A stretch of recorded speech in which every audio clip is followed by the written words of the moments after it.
crisis. BlackRock is one of the largest shareholders in Goldman Sachs, meaning that they have very significant voting rights as to where Goldman Sachs invests its money. It means, by extension, that BlackRock also owns a lot more than what appears first on paper. And remember the example that I gave of Goldman Sachs sponsoring WOWS?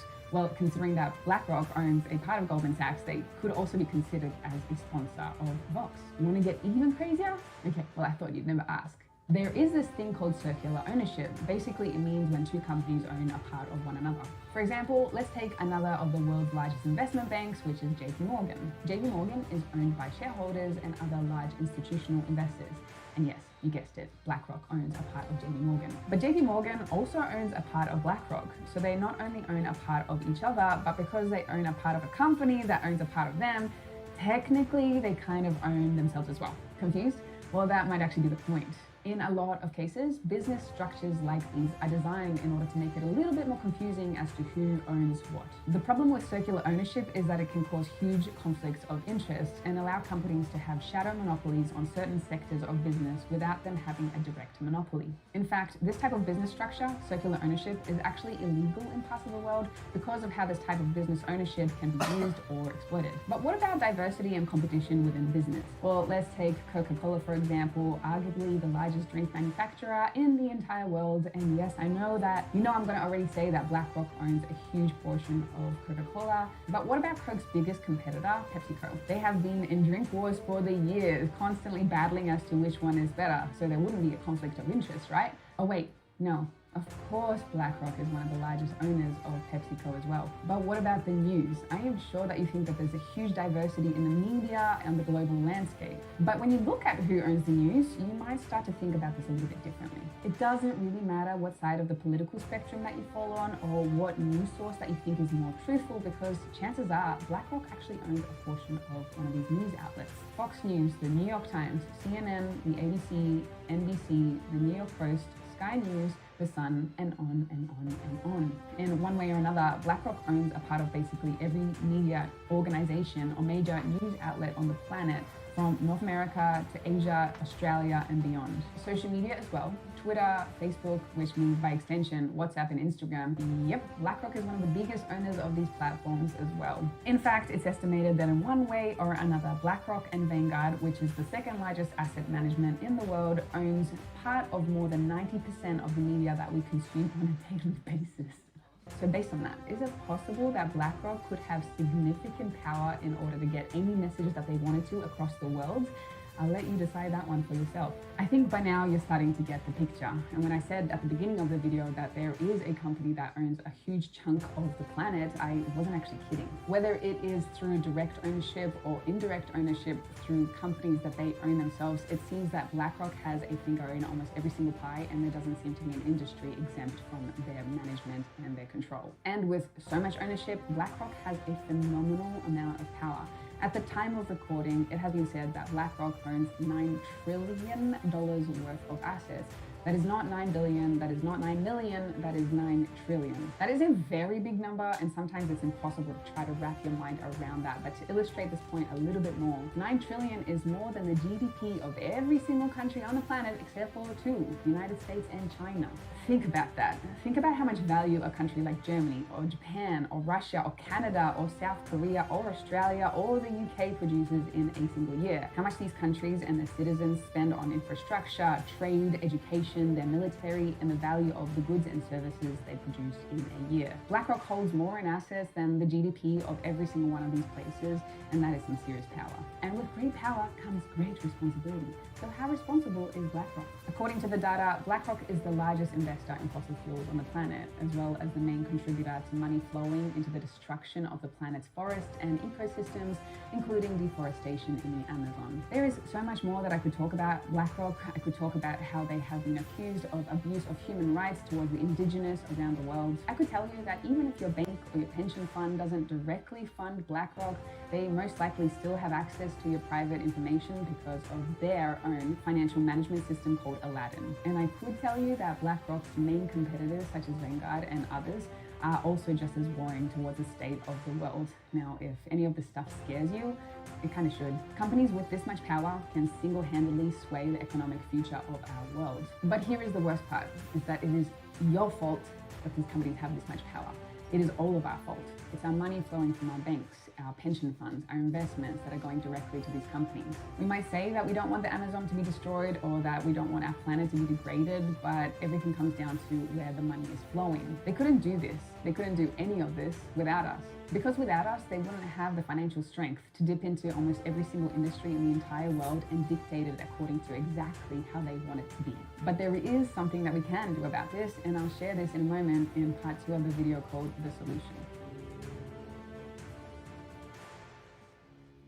Hi, my name is Sorel and welcome to this Finance and Freedom channel. If any of this information is a little bit concerning to you, please make sure you like, comment, and share this video around so more people can be aware of this. The power of social media is incredible these days in order to make change in the world. Just to let you know, we've also recently launched a membership to help you become as free of a global citizen as possible. And there is 20% off now for a very limited time when you use YouTube at checkout. Finally, subscribe to our newsletter that people are raving about because there's a lot of other financial stories like this one that you get to learn from and enjoy at the same time. Link in bio for that.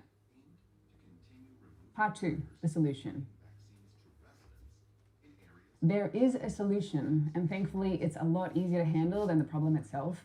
And the solution is just to follow the money. When you deposit your money into a bank or you put it into a pension fund, that pension fund or the bank uses that money in order to make investments. This is how a lot of these banks and institutions make a ton of their cash. The sad part is that most people have absolutely no idea how their money is actually being used within their banking or their pension funds, and they do not know what these institutions are supporting with their dollar. So follow the money of what your bank, financial institution,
cargo ship that was involved in an anchor tracking incident during heavy weather on January 25th of this year. The anchor that was dragging on the floor of the Pacific Ocean was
Okay, Michael J here. How you guys doing? Everybody doing well? We can always hope. So, it's Sunday morning. This is the last pre-scheduled broadcast for the weekend. And what we're going to focus on right now is Dutch cruisers. And using airstrikes and how much damage is possible. So, Dutch cruisers and using airstrikes to achieve damage and how much damage is possible in this type of scenario. So, we're going to refer to the potato. Is it scalloped potatoes?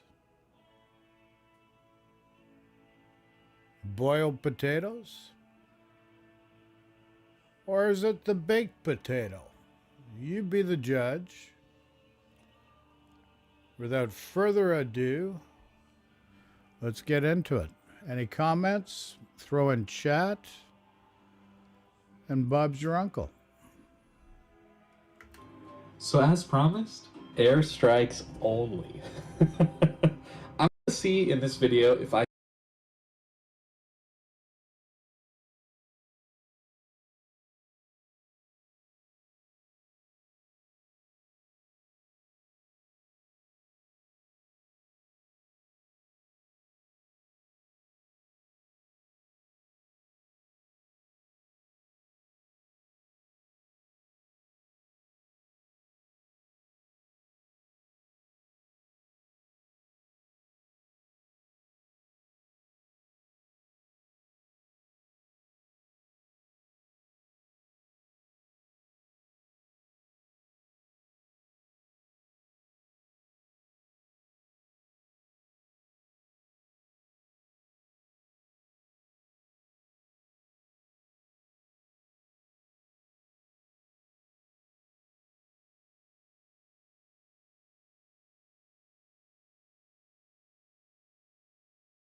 So as promised, airstrikes only.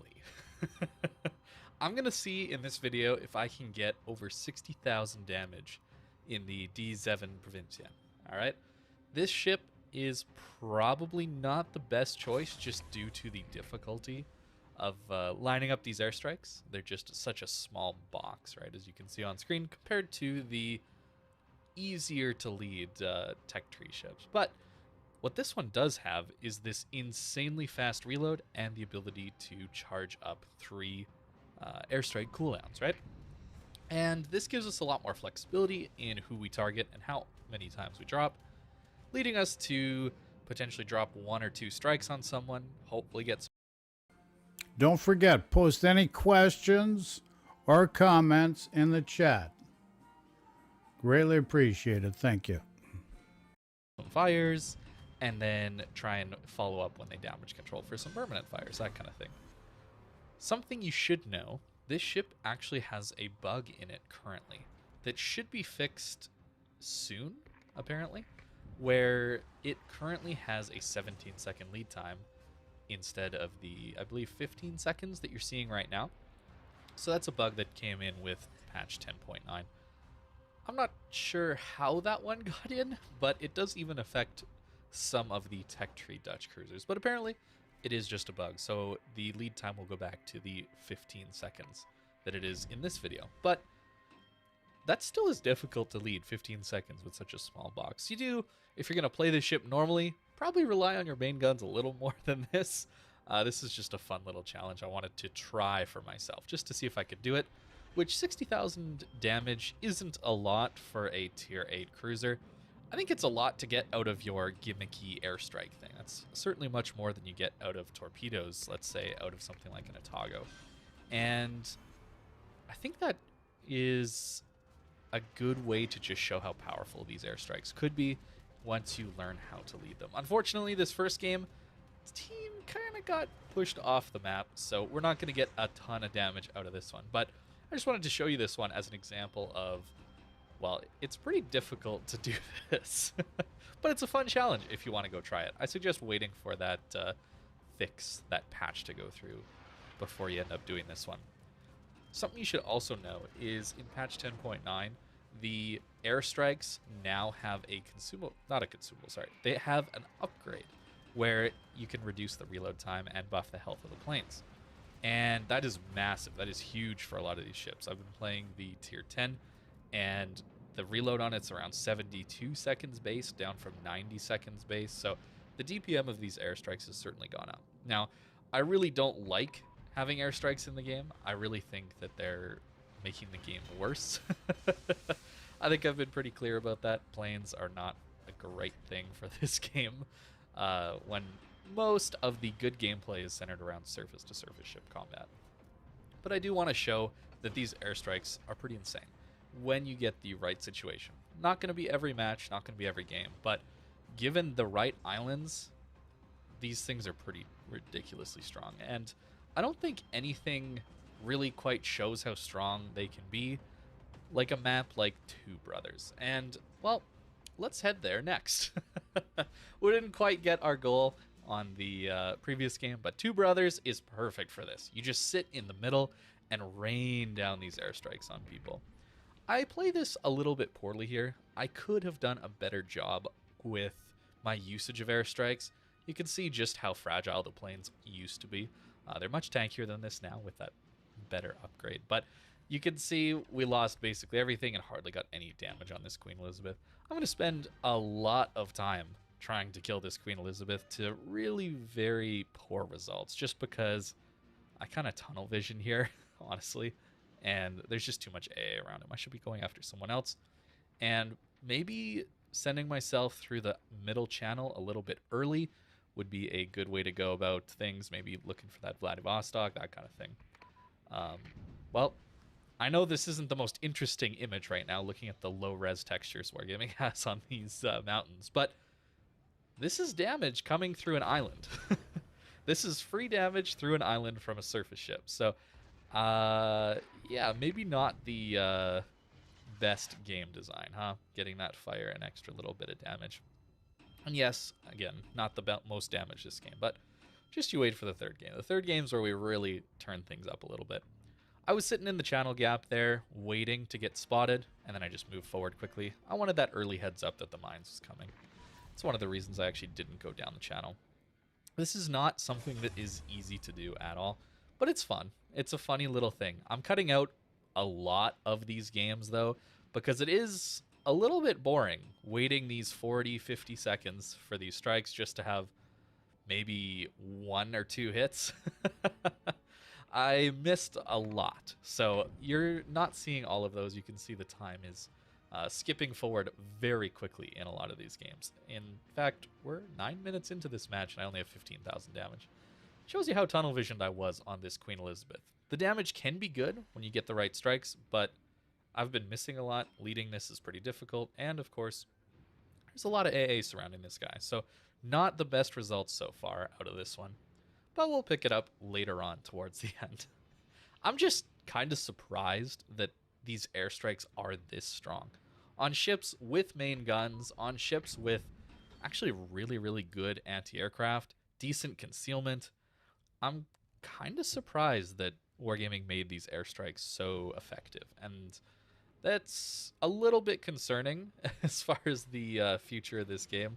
But every little bit of damage here, to me, seems like free damage. It's something that I'm not risking my ship over.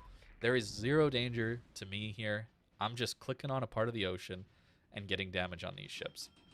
And while they do have the opportunity to dodge, because there is a 15-second lead time, assuming this bug does get fixed, that 15-second lead time doesn't really take into account rudder shifts. And a lot of rudder shifts on these battleships at higher tiers are pretty slow. So hitting these targets is relatively easy, and at the same time, this Vladivostok can't really afford to just turn broadside to dodge these strikes, right? there's a Tirpitz right in his face and a destroyer that's probably launching torpedoes at him.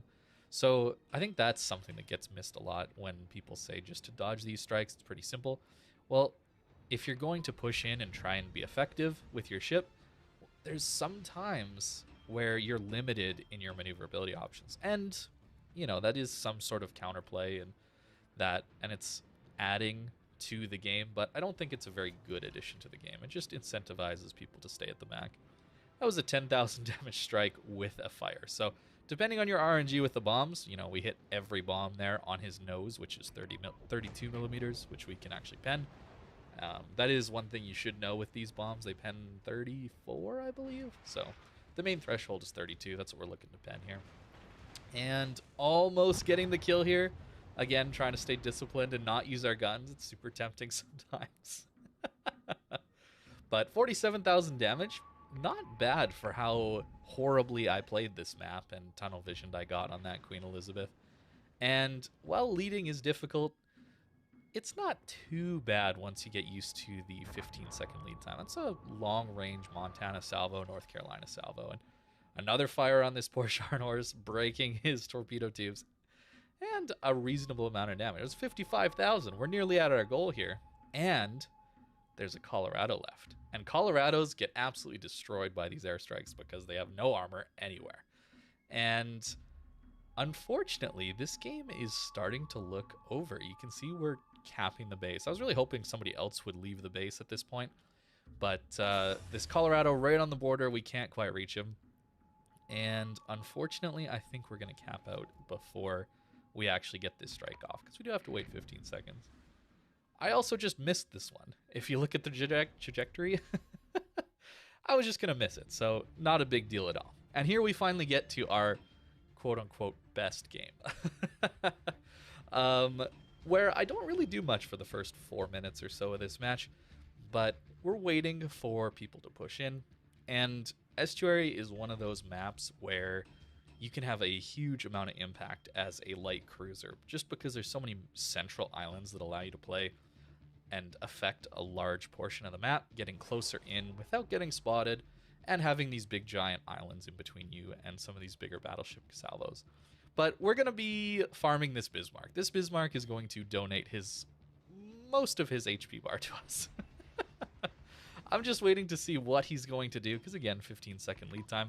We do want to use these airstrikes intelligently. We don't want to just miss them, as we do have a bit of a reload on them. Now, if this is the current patch and this bug gets fixed, I might do this again with the, I believe, 42, 47, 45-second reload on these airstrikes. That could be pretty spicy. 17-second lead time, though. I have tried it with the broken or bugged out airstrikes. 17 seconds is really hard to lead. It's only 2 seconds more, but that 2 seconds feels like an eternity. So don't recommend playing them right now until that sort of gets sorted out. But this Bismarck damage conned our, I believe, double or triple fire, whatever we got there earlier. And we get a permanent double fire on him with our last strike there. So I think that's going to be the strategy with these airstrikes. If you can have someone who's bow in like this, it's unlikely people are going to do that these days with submarines, aircraft carriers, airstrikes, all of the HE spam, torpedoes. Like, everything is designed to keep you from pushing in. So bow in is a really bad idea for more reasons than just these airstrikes. So it's unlikely you're going to see these, but it was a nice little showcase of how these airstrikes can be used if you get lucky and somebody decides to just sit bow in for you. This Bismarck does accelerate almost out of the way, but unfortunately, the fire burned out and we instantly relight him. I would not be too happy if I was this Bismarck. So I would probably get really upset and then complain about not being able to push in or something like that. That tends to be how my games go when I play a Bismarck and just try to push in. And I know the correct answer is obviously, well, don't push in then, right? So that is the learning lesson, I guess, from this video is if there's a Dutch cruiser, don't be stationary, constantly be maneuvering, and if you can, try to be outside their 13 or so kilometer range. Much like submarines, you do want to just stay outside their range completely. That is the best way to deal with them. Oh, Bismarck damage conned. Well, we should probably wait for that to go and then try and light another fire on him. We're already up to 40,000 damage, and we're 6 minutes into this match. And I know, we did get a little bit lucky with these damage controls, but 6 minutes in, 40,000 damage only from airstrikes?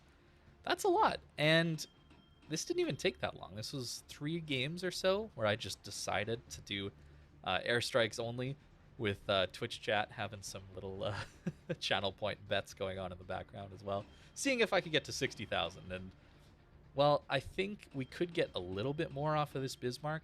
I think it might be getting to the time where I need to go to the other side of the map.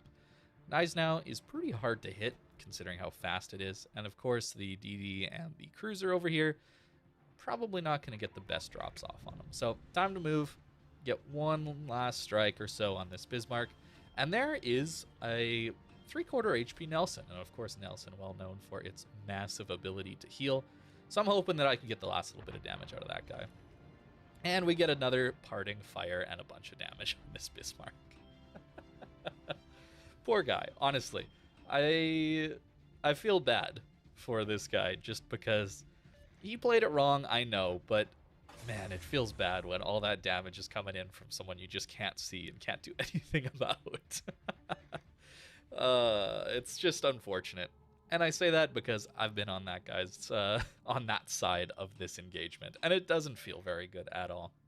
But here we are. We finally moved across the map towards this Nelson. It's a little while later, and yeah, nearly 50,000 damage. So it seems like we're going to get the damage number we're looking for, which was 60,000 damage this game. Airstrikes only on a tier 8. I think I could maybe do this on the tier 10 a little bit better, just because it has more bombs, and now with its improved reload. I think maybe just because of it being easier to hit. I don't know. We'll see if I end up trying something like this with the tier 10. Although the tier 10, given its decent firepower and okay armor, allows it to play pretty aggressively and actually do a lot of work just as a zoning ship. So I've talked about that a little bit before, but I've had a couple pretty crazy games that I might end up posting here in the next little bit. I don't want to overwhelm with the airstrikes because I feel like that can get a little bit boring. So we'll go back to a couple brawling battleship videos coming up later on this week. I think that would be a fun thing to do, given all of my focus on submarines and airstrikes recently. Get back to some of those classic videos where I'm just pushing in a battleship, having a good time. Those games are a little more rare these days with everything that's been introduced, but they can happen, and I think they're a little bit more enjoyable to watch. As we get up to 56,000 damage, we're like 4,000 damage away from this goal of 60,000. Pretty good so far, honestly. And this Nelson appears to be going forward, and we can just drop another strike on his head. Of course, I would get better damage if I actually used my guns, but that's not really the point. The point is just to see what is possible with these airstrikes. And this is a weird thing, because I feel like these airstrikes are pretty strong already, and I don't know why Wargaming gave them that extra upgrade in the upgrade slots. I think it's 4th slot, I believe. Takes away propulsion or rudder shift. I don't know why they gave them that massive reload cooldown and tankier planes. These planes already didn't seem to die very much. It's only when you threw them into like 5 ships would the planes actually die. So a really, really strange decision, in my opinion, to actually buff these ships. As we do, I think that was 9,000 damage in a fire? I haven't seen this game for a while. 9,000 damage in a fire from one strike. And I know it's a Nelson, poorly armored and all that, but that's a lot if that's reloading every 40 seconds or so with this new upgrade. And that's it. 72,000 damage is what we got up to on this one. I'm going to show this one at the end because, you know, it's an aircraft carrier, right? We gotta crush an aircraft carrier at the end. Unfortunately, though, I don't realize how fast these tier 6 aircraft carriers accelerate. Look at that guy just zooming away. So unfortunately, we miss every single one there. So this could have been maybe a close to 100k game if I had actually led that properly. Unfortunate, but 72,000 damage. Airstrikes only.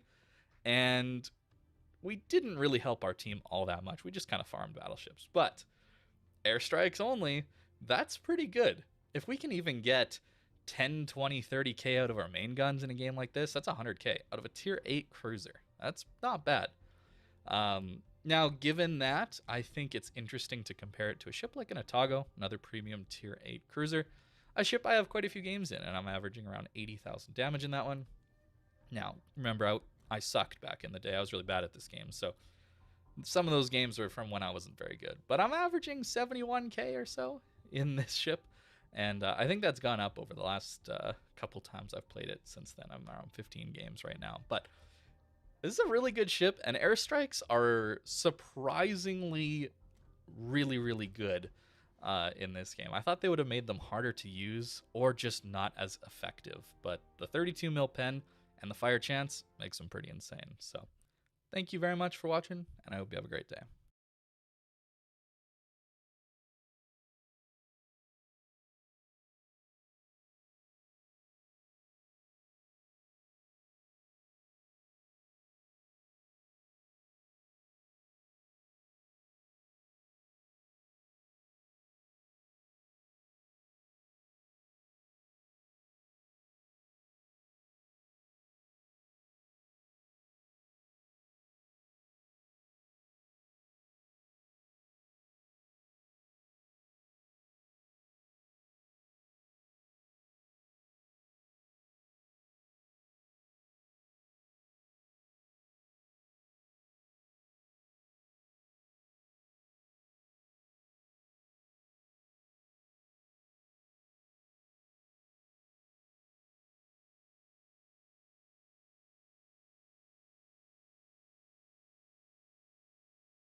Let's see, what do we have?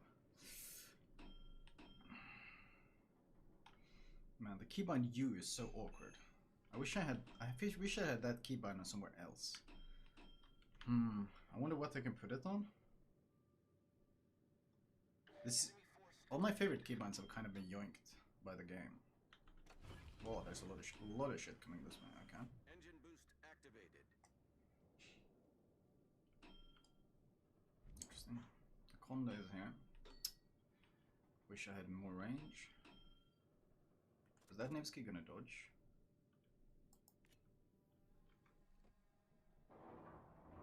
Come on, give me a lock on. I don't know if we got any good volleys in. Maybe? No, I think he's too fast. I'm behind the island. Unfortunate. Let's pop the reload booster in case this Conda comes out broadside. You can use reload booster to speed up the alternate fire cooldown.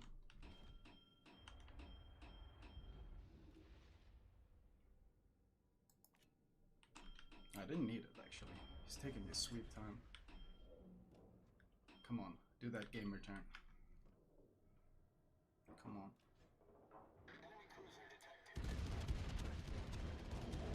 Is that enough lead? Minimap aiming looks pretty good. Holy shit! I wasn't even detected because I shot it from behind the island. Oh my god, 42,000, by the way.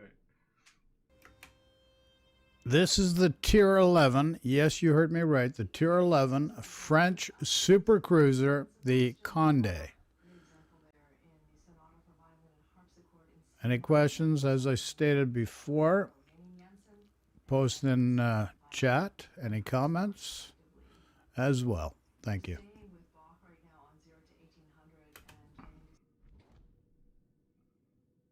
Jesus. That guy's will to live was just removed from him.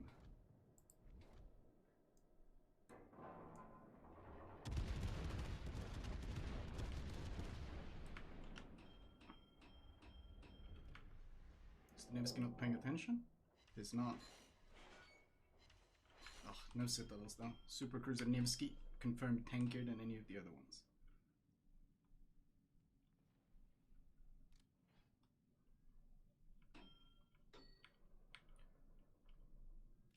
Dude, this thing is so much fun though. This thing is absurdly fun.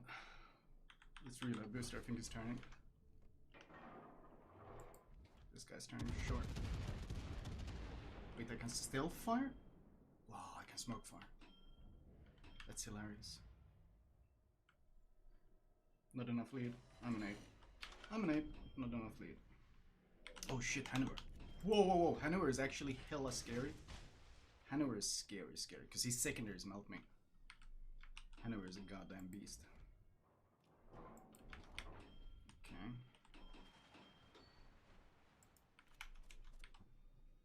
Switch from burst fire to standard fire. And start getting some fires on this guy as we disengage.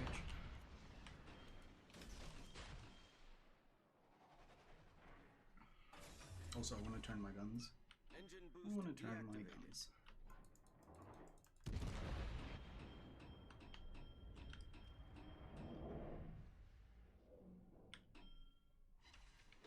Oh, please turn. The Nevsky's giving so much broadside. My guns are pointed the wrong way. Feels sad, man. Oh, here they come. Here they come. Come on, come on, come on.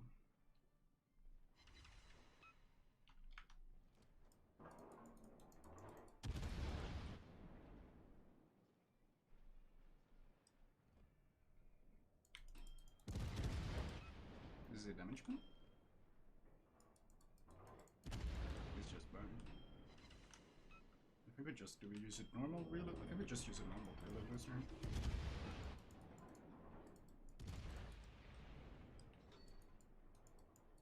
Hooray! Thank you, please report me. Appreciate it, my dude.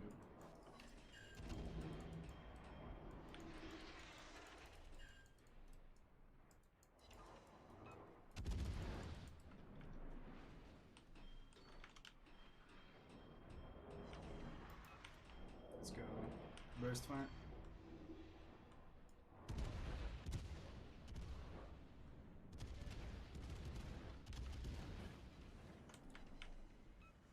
Engine boost Dude, this thing is so much fun. This thing is actually so much fun. I want to go smash these other dudes.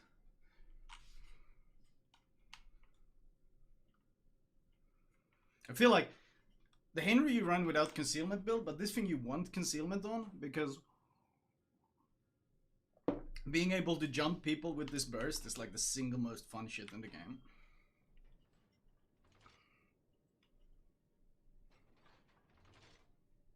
Let's load some AP. Man, we're so fast. We're doing over 40.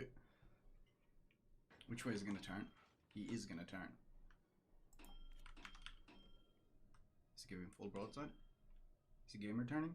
Oh, he's game returning. Oh, holy shit, chat.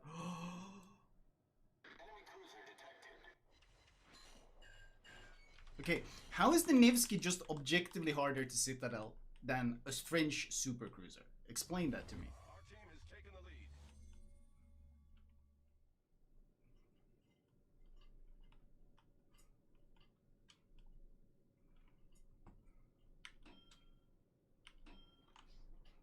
That spaced armor is just so good on the Nevsky. Is Conde a Henry on steroids? Yeah, this is like the Henry 5. What we have on live serve is the Henry 4. This is the Henry 5.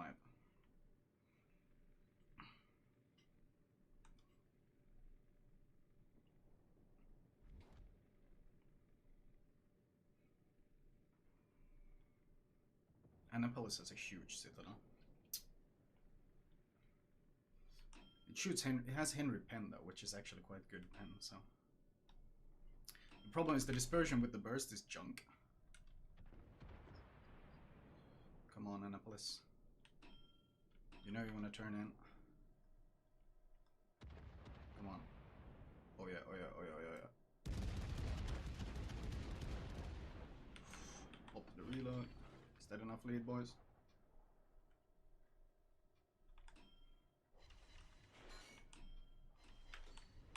Fuck. Not as much as we hoped. But man, with the reload booster, we're gonna do it again. That was only volume 1. Wait, what the fuck? Was that... Oh, that was someone else shooting, I think. No, was that my guns? Was that my guns going there? I think was that my guns or was it the Annapolis? I'm not sure. Jesus, this thing smashes.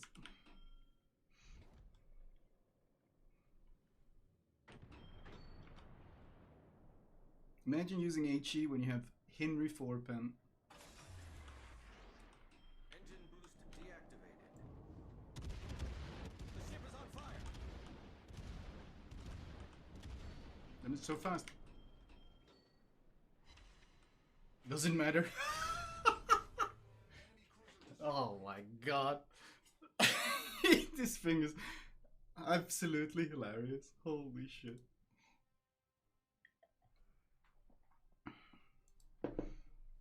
Dude, this thing is... I don't know how they can compare this to the Annapolis, because the Annapolis is nowhere near as insane as this thing is. This thing is just hilarious.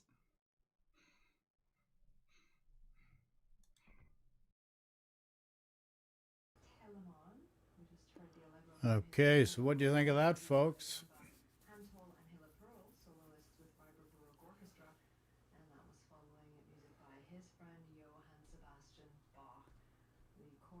So I'm actually looking forward to the super cruisers, tier 11. But you know, it's interesting how they're changing the economy for tier 11. So I don't know. They friggin' screw around with stuff in some of the oddest ways. Hard to friggin' understand. Absolutely hard to understand. Okay, so let's look of Nakamov replay and new ships, which includes the Carnot, which I do have, which is the French super cruiser, but we're not talking tier 11 with the Carnot. No siree. It's a ship that I do like. So let's take a look at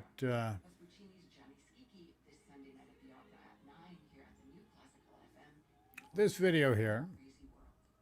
And we're going to refer to Flamu again. And the reason why we're doing it here in this instance is because it's going to be covering a broad range of new ships that are in the game or soon to be in the game. And I certainly respect his opinion. Not everybody does, but most of it has to do with personality conflicts. And if you just remain focused on just the facts, ma'am, just the facts, Flamu is very much in tune with the game mechanics, and furthermore has developed certain insights because of that and how they relay into the actual gameplay for cause and effect, a rather Newtonian principle. So nonetheless, let's get into it. Let's check it out, and let me know what you think in the comments. Any questions, obviously throw in the chat as well. And let's head into her. Interesting replay with the drop pattern of the Russian XCV. Sure. We could check it out. Why not? We did a bit of hacking. A hacker man. And now when you press the EU tech tree. Uh-oh. This doesn't look like EU ships to me. Uh-oh. Uh-oh. What's this? Hacker man from Mars. So now we can check out Soviet Langley. Oh boy. Oh no. Oh boy. Zerky, thank you for the 31 months.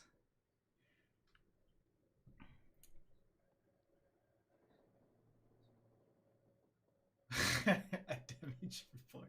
Jesus. We can move this area here so it doesn't block anything. Langlowitz. Exactly, we have Langlowitz. So there's a hull upgrade. 31k health, a maneuverability, artillery +1. Fair enough. Rocket planes, 26mm pen, more than enough for anything at this tier. Speed boost, of course. 3.8k alpha, arming this 6k in range. 41 not. I mean, these things are gonna be. I think this might be pretty nasty if the spread is narrow, as people are saying that it's gonna be quite a narrow spread. Being able to torp from 6km at low tier against those slow as moving BBs, that's gonna be pretty rough, I reckon. You can probably spam them quite a bit.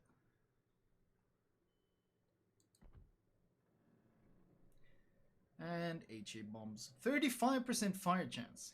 We only dropped one bomb though. How many planes in it? Shit, I forgot to check the planes. You can't see it here. Oh, here you can see it. Size of attacking flight 4.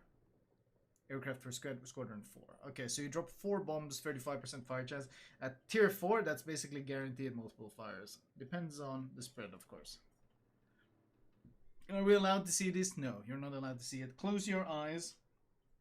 Close your eyes right now.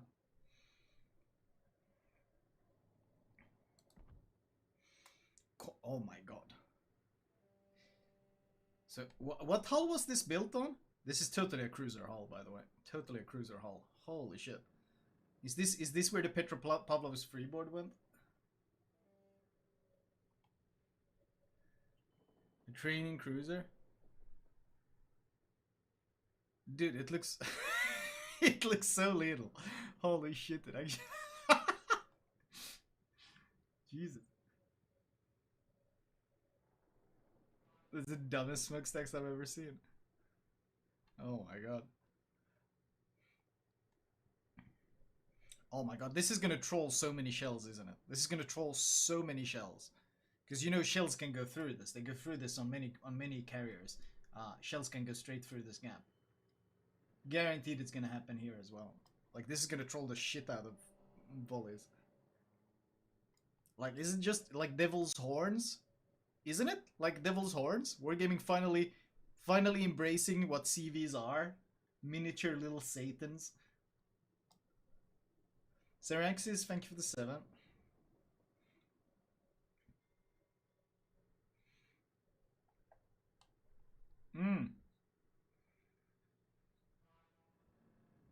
Art department, of course, going ham. I like that you can tell which planes are which quite easily, just by looking at the armament.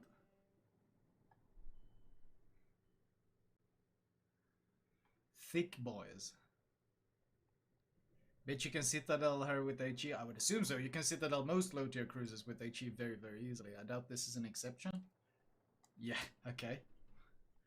16, 16, 16, 16, 16.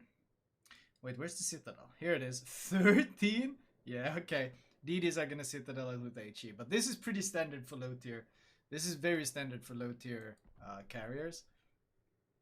You can Citadel basically almost all low tier carriers with HE. Whoa, okay. Wait, is this... Okay, so this entire part here, especially at the back, this is a juicy spot to be shooting. There's layered plating here. There's layered plating here where the torpedo protection is. This is all the torpedo protection, interesting. But HE hitting here is just straight up gonna be sits. Sits everywhere. I think it's gonna be a lot of battleship overpens though. Battleship shooting AP on this thing are gonna... might overpen? I mean, it's it's a lot of stuff to shoot through, but I think it's just so thinly armored that I think shells just might punch straight through. Oh, you can actually see which parts are hitbox when you turn everything on. You see this? Nothing here is hitbox. This is gonna troll so many shells are gonna go through this gap here. Interesting. What was the speed on this thing? It should be super slow, right? 17, yeah, holy shit. Yeah, it's classic low tier. The problem is the arming threshold, but if they shoot HE, I think they will just annihilate it.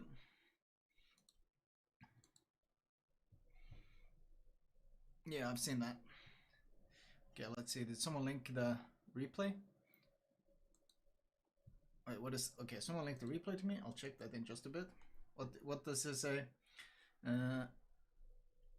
At 15 minutes left, you can see skip bombers and torps. Okay, yeah, we're gonna check that out. We're absolutely gonna check that out. Okay, now then. Back to tech tree. The guy who lurks, thank you for the 50. Thank you for the 50 months. Good timing on that subset. Oh no. You know, guys who are watching the video, the VOD of this are gonna be so confused because you can't hear the sub sounds on the VOD because I excluded them just to make sure I don't get any DMCA trouble. So no one's gonna be hearing Malta's passionate love for CVs.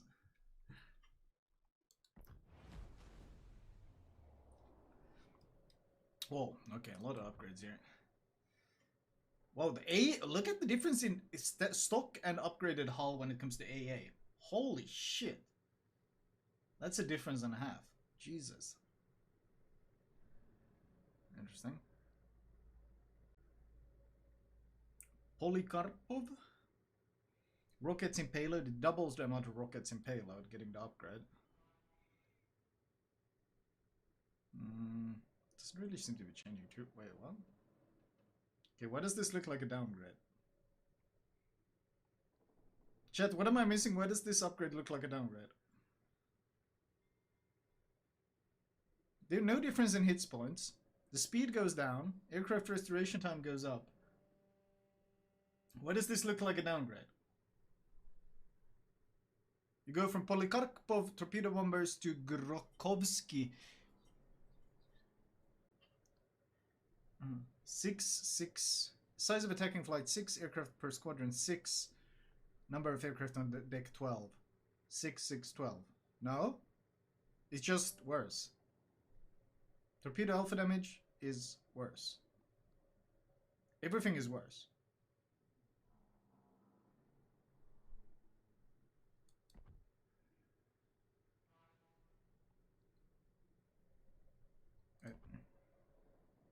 Torpedo arming distance 661.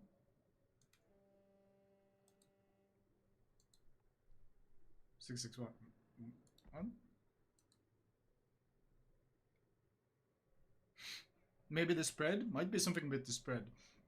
Might be spread related, that's possible. Bombs, Kochu, from Polikarpov to Kochuerigin. Skip bombers. Faster at the cost of a lot of health. Jesus, okay. How fast this is? Whoa! Whoa! Holy shit! Good lord, this thing is fast. Holy shit. So you go from 70 knots to 35.5. That's without speed flag. You slap speed flag on it and it's doing 37. It's literally gonna outrun like DDs.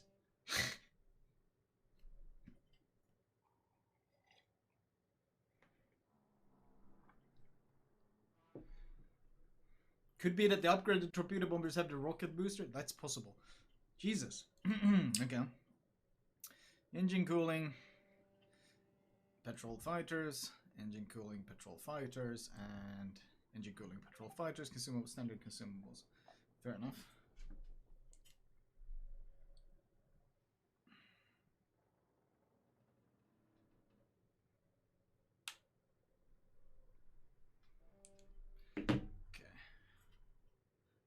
Nothing special here. I doubt there's anything special here. No, it doesn't look like it. Okay, let's look at the ship itself. Maybe we can slot this one and then go look at it. Whoa. Okay, this looks very... Wow, this looks very modern. Jesus, this thing looks modern, right? That's a thin hull. That is a thin CB hull. Holy shit. Would a thing like this not have huge top balance issues if it's this thin? Built on a Chapayev. Interesting.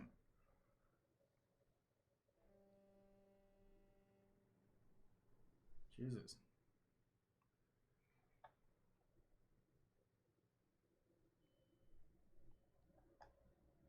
Turrets.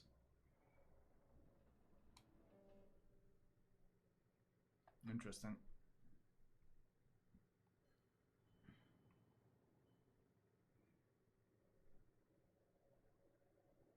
We all know Soviet designs was years ahead of the rest of the countries.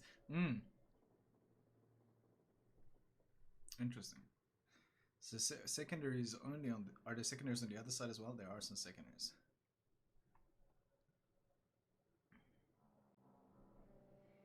Chunky plane boys. Secondaries on both sides. What are the secondaries actually? Modern looking casemates, right? And look at the smokestack as well. The smokestacks like this are super annoying because when you're shooting the ship from this side, you can't see the smokestack, so it's hard to estimate the speed of the ship because you can't see the smoke at all. So it's actually, especially on a ship that does 35.5, it's going to be oof.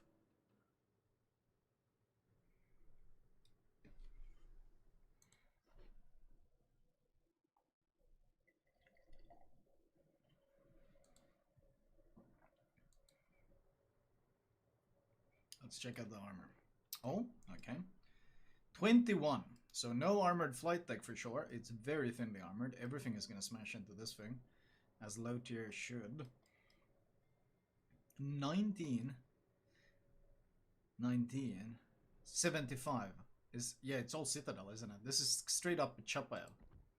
Straight up. Oh, this is enough armor to arm all shells. And there's no layered armor. It's just a flat thing surface. And it's a gigantic Citadel as well. So this thing is gonna get fucking smashed. Like, we're seriously smashed. This nose is overmatchable by basically everything as well. And unless there's some hidden plates here, you're gonna be Citadel from the nose. And you're gonna be Citadel from the stern. Sukov, thank you for the 25. Yummy, thank you for the 11. So this... So, only thing so far, what doesn't have... What about...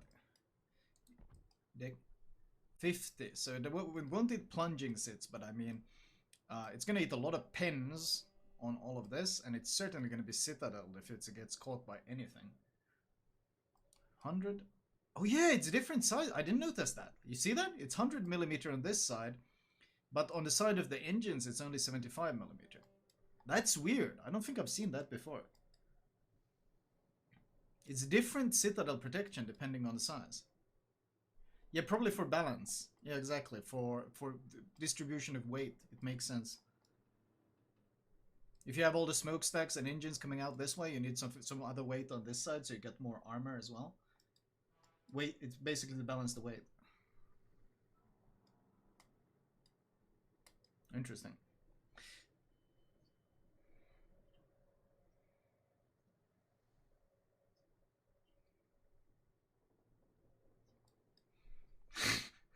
Yeah, well, the Soviets were always ahead of their time, especially in World of Warships.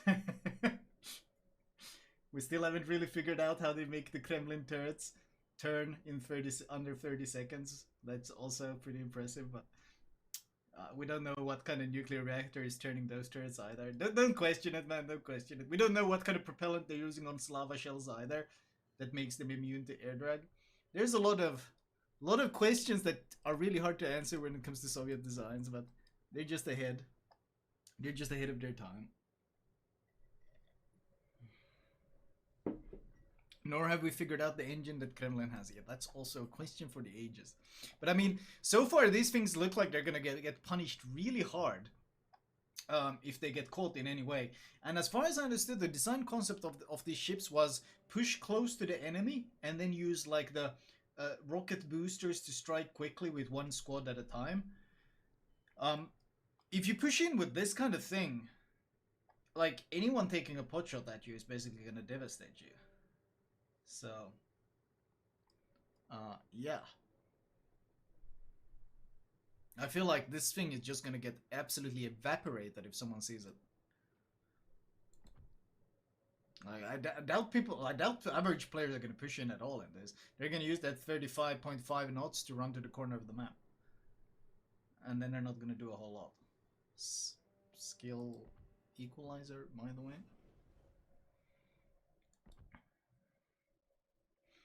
Pobeda. We thought we got rid of the Pobeda. Didn't happen. Oh yeah, Comsolas. Let's see. 1936, a small, relatively slow aircraft carrier that was reconstructed from a training ship. Well, it looks like it for sure. Zero. A light fleet carrier designed based on the hull of the Project 68 cruiser that was developed in USSR in the late 1930s. Project 71. Pobeda, a variant of a large aircraft carrier project based on the hull of a Kronstadt-class cruiser. The ship's main artillery armament comprised 130mm dual-purpose mounts. 1950, year of design. Okay, well, it fits in with the other Soviet ships in this game for sure.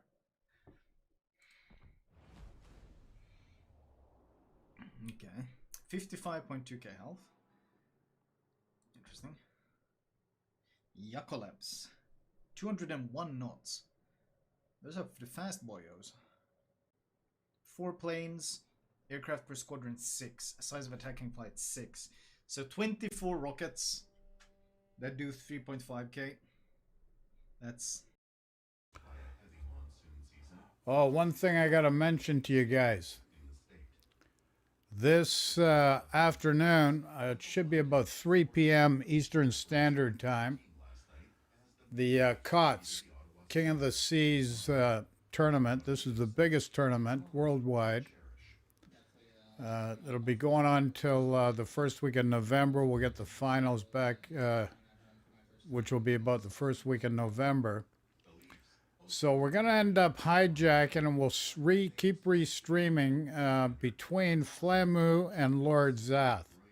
So it should be about 3 p.m. Eastern Standard Time today, 12 noon Pacific Daylight Time, or Pacific Standard Time, sorry. We're going to be broadcasting a restream. Yesterday we did it for a bit, first Flamu, then Lord Zath, and we're going to continue with that today. So 12 Pacific Standard Time or 3 p.m. Eastern Standard Time. So let's go back to the video. That's the strike. 1 strike at a time. Torpedo bombers. Question, comments, throw in chat, please. 6 at a time, 6 torps. The health is the key point. The health on these planes is very squishy. More health than Odin. Don't you start bringing up the Odin, buddy. Don't you go there. 8.7k, 6 bombs. These are kind of scary, these skip bombers, because you're dropping 6 bombs at a time. What's the fire chance on this, I wonder? 39% fire chance. 8.7k alpha. We're actually not seeing the upgraded bombs. We're seeing the stock bombs that only deal 6.8. And they bounce, what was it? Number of bounces 3 times. 6 bombs 3 times. And hit for 8.7k with, what, 40% fire chance? Guaranteed 1 fire, probably 2 fires, honestly. That's pretty nasty. Depends on... Spread will define a lot of things here. Spread will define a lot of things here. So we're seeing the unupgraded 40mm pen. So good luck. Armor won't do shit against these rockets. Oh, now they all... Now it gets heal on the torpedo bombers. To this day, I will never understand why it's easier in World of Warships for a pilot to take out a hammer and a nail and patch up his plane is easier than for a crew member to go down and bring out a new AA machine gun that got to replace the one that got destroyed. Never make any sense. And here's the skip bombers. These are the unupgraded ones. We can't see the upgraded ones.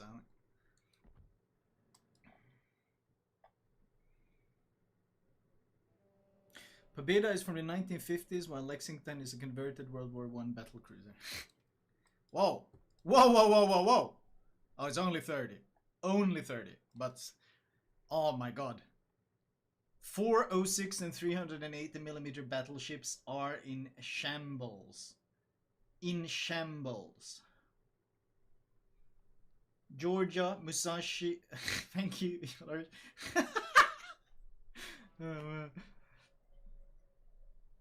Don't 406 overmatch 30? No.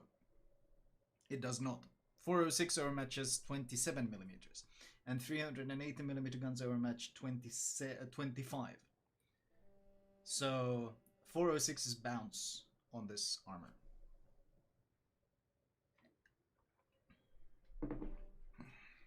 So basically, More arm 30 millimeters once again. This thing is gonna be wow. This is gonna be so annoying if this thing is top tier though.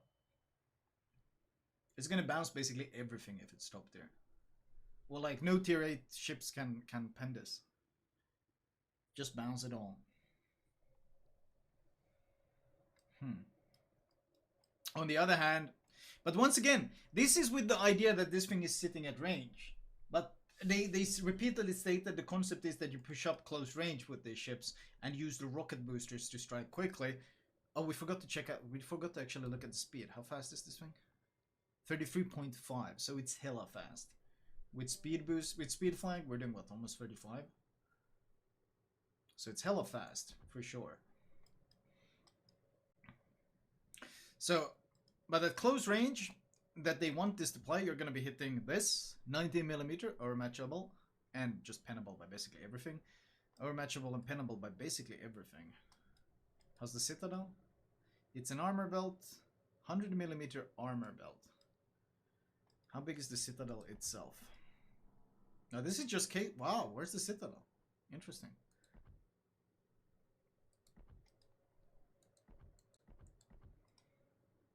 This is just armor and deck armor. The actual Citadel is here.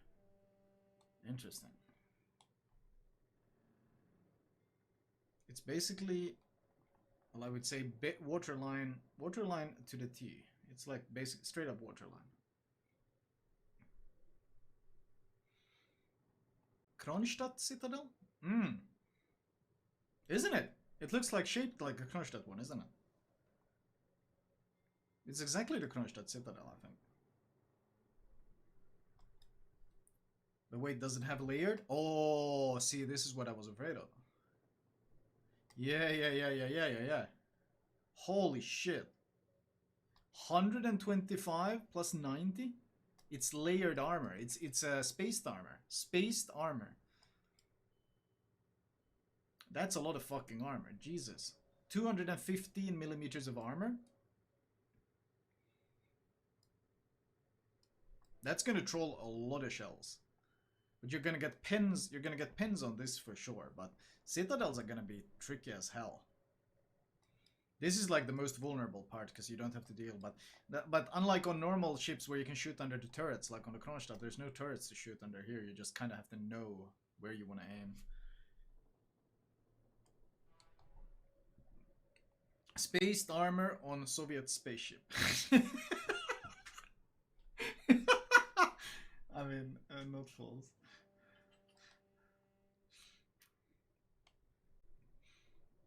But yeah, I can see, I mean, close range, this thing is going to be hard to Citadel, but the rest of the ship is just going to be eating pens and volleys. Like, a lot of volleys. What a weird concept.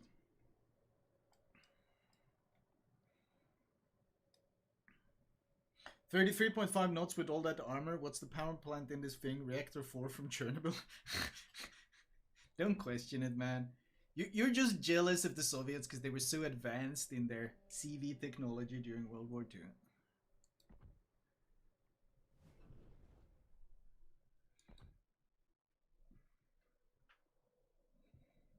Okay, what else? Oh, Nakimov. Here we go. Year of design 1951. A design for completing a Project 23 battleship as a heavy aircraft carrier. The ship's AA defenses consists of artillery systems that were developed during the post-war period. Well, what a perfect fit for World of Warships. Truly, a perfect fit. Post-war designs, my favorite. 67.1, okay. 208, 4750 maximum rocket damage. 4 rockets in payload, 8 aircraft, 4x8, 32, 4750. 32x 4750 is 152,000. 152,000 HE Alpha on this on this strike. I wonder what kind of spread it has, because that's a fucking nasty strike. Interesting. The hit points are non-existent, so you better hope you're shooting down these planes. You're not getting full alpha? Yeah, that depends. Because if you're striking near islands, you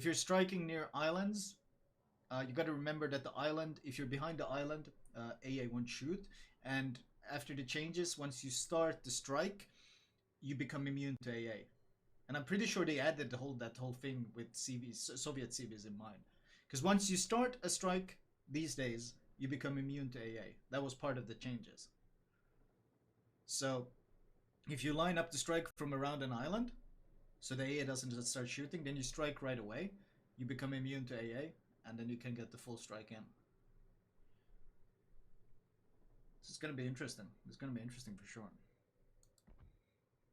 These are the non-upgraded ones, I think. Yeah, these are the non-upgraded ones. But even these do what? Yeah, 40 millimeters a pen, 27% fire chance with this many rockets. Holy shit! Yeah, these things are gonna hurt. How much does the heal do? 10%.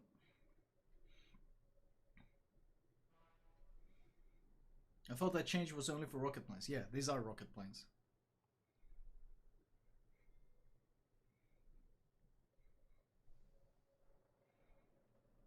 What do you have? Polycarpov, 6.4k, 8 torps. 8 torpedoes and payload 1, but aircraft per squadron 8.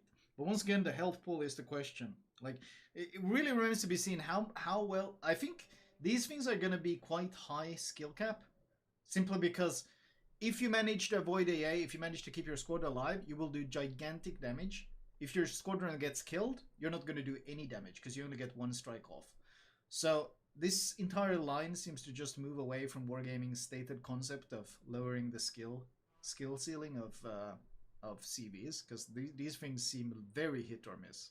Very hit or miss. Sukhoi, 8 bombs in payload.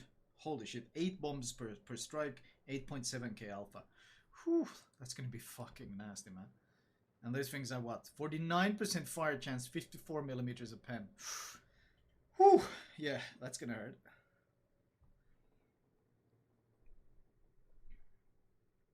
I think that's the concept why you can drop this. Look at the range. The torpedo range is 6 km, and the skip bombers bounce 3 times. So the idea is you drop this from outside.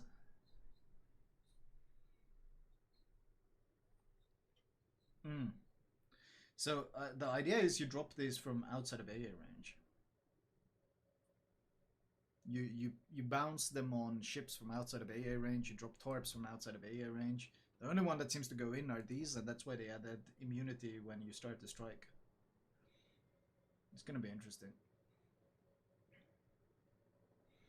But overall, this seems to move away from Wargaming's whole concept of lowering the skill cap. Getting slow torps outside of AA range, yeah, I mean that's gonna be. They're only 41, aren't they? 41 knots, right? 35 actually.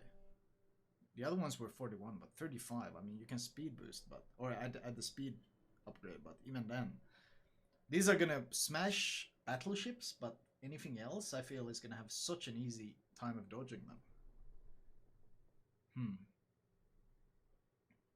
We'll see. We'll see. Let's look at the armor itself. Wow, this looks like such a classic World War II design for sure. For sure. For sure. For sure. Yep, that's so World War II. Truly.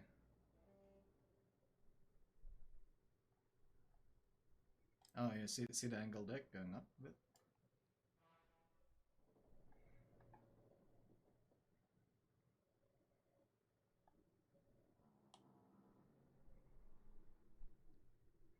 Oh, these are, holy shit, look at Smolensk guns. Smolensk turrets. That's like 4 per side, plus additional AA quadruple batteries. More AA quadruple batteries and 2 on this side, 2 turrets on this side. Jesus. Okay.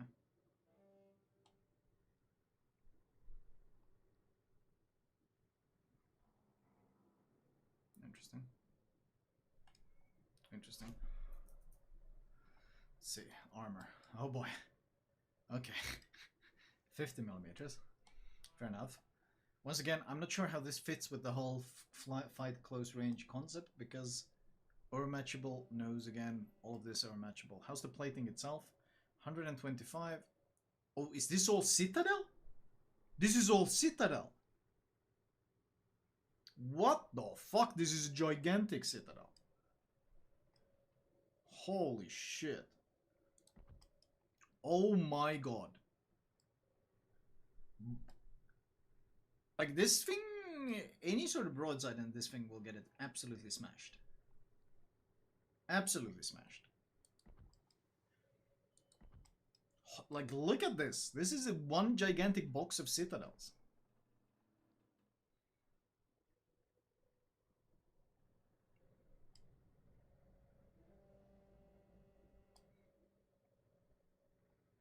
Like, the average CV potato is just gonna get smashed hard.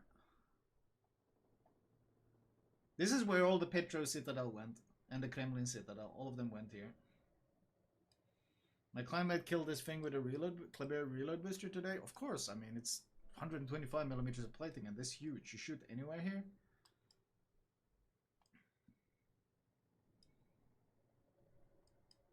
This is where the turret barbette used to be. If this is Sovietsky Soyuz Hall.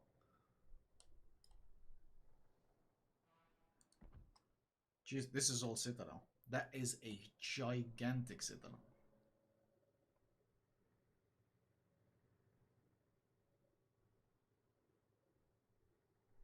And the tier 8 looks better armored. Yeah, it does. It actually just does, especially for the tier. I don't know. Now, I wonder how they're gonna implement this thing, because ultimately, wargaming does not cater to the good players. You gotta keep that in mind. They cater to the potatoes. That's why ships like FDR exist. You put FDR in anything resembling semi-competent hands, and they just crush anything they face. But potatoes, like, just do average in the FDR, because that's what FDR is designed for. And how on earth are they gonna balance this thing? Because your average player looks like they're just gonna die on this thing. They're not gonna do shit, and they're gonna die, and they're not gonna get anything done. So they're gonna buff it. But then there's the potential that with how big these strikes are, that in the hands of a good player, we're gonna have Hakuryu post CV rework all over again, where people are posting 500,000 damage into Hakuryu and shit like that. Like, skill floor should still be there. Ideally, yes, but we know for a fact that wargaming always balances based on the biggest potatoes. Always. So that's gonna be interesting. What's the speed? Let's check. 31. So it slows down the higher tier you get.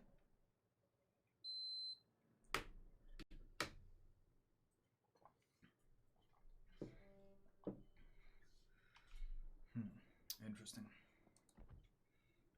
I turned off my AC, or not my AC, my fan. Okay, let's see then. Rochester. An Oregon City class heavy cruiser with more advanced AA weaponry and a different arrangement for her AA defenses as compared to her direct predecessors, the Baltimore class ships. I don't understand why they're putting this in tier 8. Because this was supposed to be, well, it says right here, it is supposed to be the upgrade from the Baltimore. Why is it in tier 8? It's literally an upgraded Baltimore, but they're trying to squeeze it in the same tier. I don't understand why they wouldn't throw this thing into tier 9. It has worse AA than Baltimore. Yes, I read. It's supposed to be an upgrade, but apparently, like, Baltimore reload is 10 seconds. This one has the same guns with 11.5. Hell pool seems identical. Range, kind of the same, isn't it? Or no, it might be even worse range. Is Balti 16.2 or not? I don't remember. The health is worse? Oh, it's 15.8 Baltimore. 15.8, so it's 33 knots of speed. Like,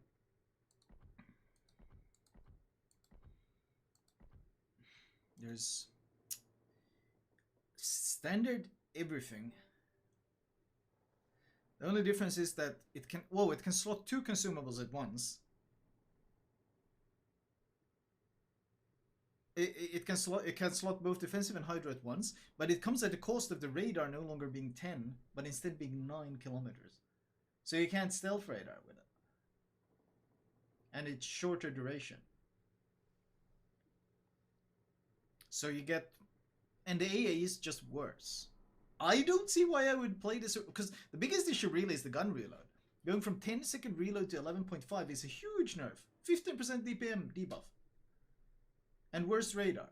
So you get defensive AA, the worst consumable in the game. It's just the worst Baltimore. I don't understand. And you only get 2 radars as well and 2 hydros. Standard Baltimore has 3 of both. Like, this is... Dude, what are you doing? Seriously, what are you doing? Looks good, though.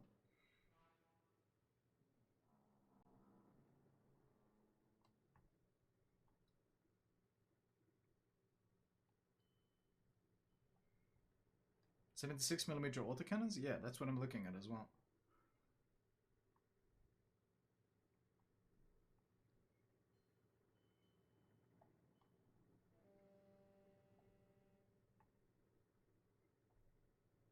Trucks on the deck, right?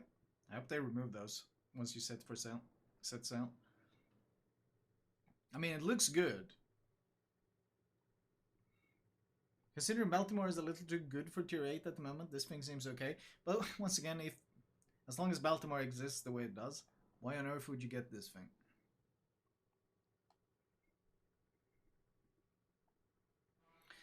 Rochester Rooster, so Rochester Rooster. No, that's not how it works. It's literally Rochester.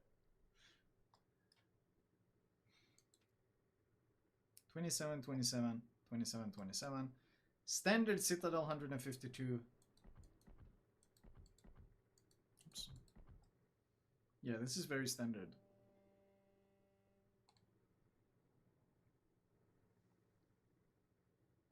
This is, I don't get it. Where's Baltimore? It looks nice, don't get me wrong. Once again, I actually really like the camo scheme and the look of the ship, but it's just worse.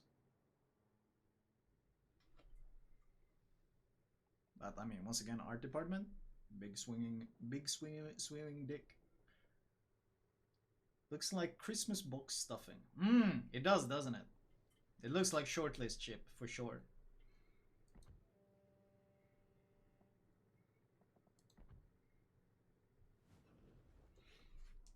Wait, what did my phone do? Nothing important. Okay, nothing important. Let's see. Congress, 1944. A variant of the large cruiser project with 7 305mm guns as main battery. We've seen this. Why is this on PTS now, though? Did they change something about it? What did they change about it? You can slot defensive or hydro, so you slot hydro, of course. 10 km radar, heal. Anything changed about it?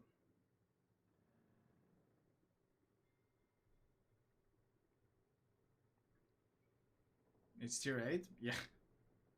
33 knots, 17.5 km range, 5150 health, 22-second reload. I mean, this is the totally not Alaska, by the way. Totally not Alaska tier 8.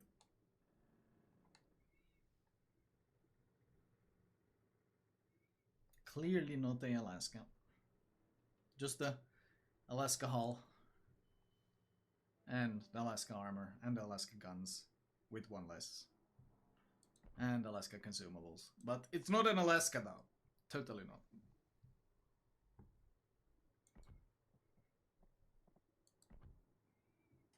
Imagine you're playing your Pensacola. And then matchmaking throws an Alaska... no, sorry, not Alaska. Congress up against you.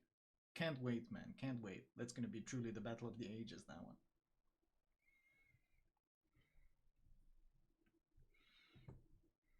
Alaska got Musashi.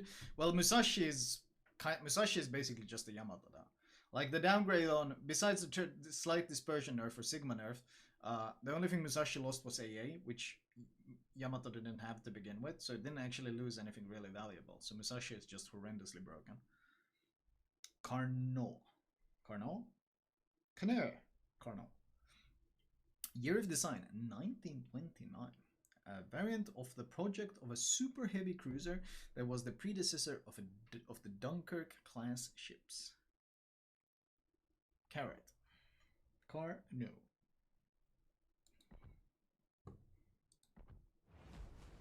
Okay, what does Carno have? 24-second reload, which is quite a long reload. 66,000 health though. Good lord, that's a lot of health for a cruiser, by the way. 19 km range, really, really good. 34.5 knots. Oh. You can slot defensive or hydro. 20%, it's 20% speed boost. Holy shit, it's a 20% speed boost? Oh my god, let's see. It's does with speed flag and speed boost is does 43.5 knots with speed boost and flag. Holy shit, that's fast for a ship that has 66k health. Good. This is like, oh my god, this is like, oh my god, that's hella fast. The reload is trash though, but ooh, this thing is gonna be speedy Gonzalez. Important note, Karna has similar shell flight time to Stalingrad and similar AP pen to Alaska. Interesting. So the AP smashes real hard.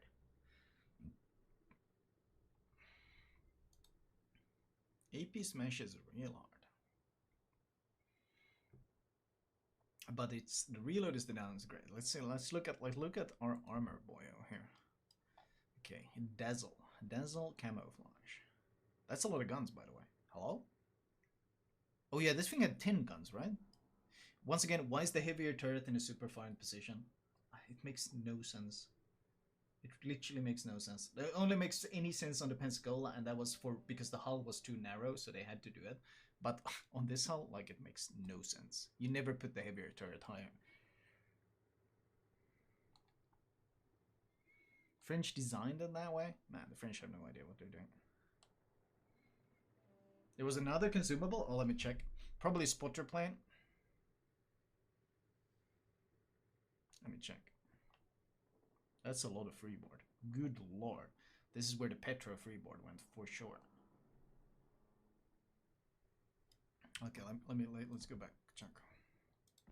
Yeah, you can replace it with spotter and fighter. But who would replace a 20% speed boost that lasts 180 and then you add the module that increases the duration? Like, there's no end of flag and shit. Yeah, no way you do that.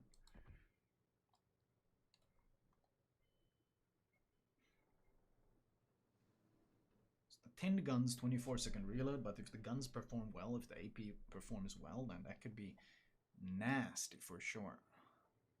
2 smokestacks. Okay, let's look at the armor. That's gonna be quite a design. It's pretty thick, isn't it? Like, not exact, like, it kind of looks like a tub, doesn't it? When you look at it from above. It's not particularly sleek. It looks like it's supposed to be much longer, but they kind of like squeezed it together. Right? It's pretty thick. It's bulky, alright? They're like, where are the sleek, smooth lines? Where's the long nose? It's kind of like, well, here it ends. Chunker right here.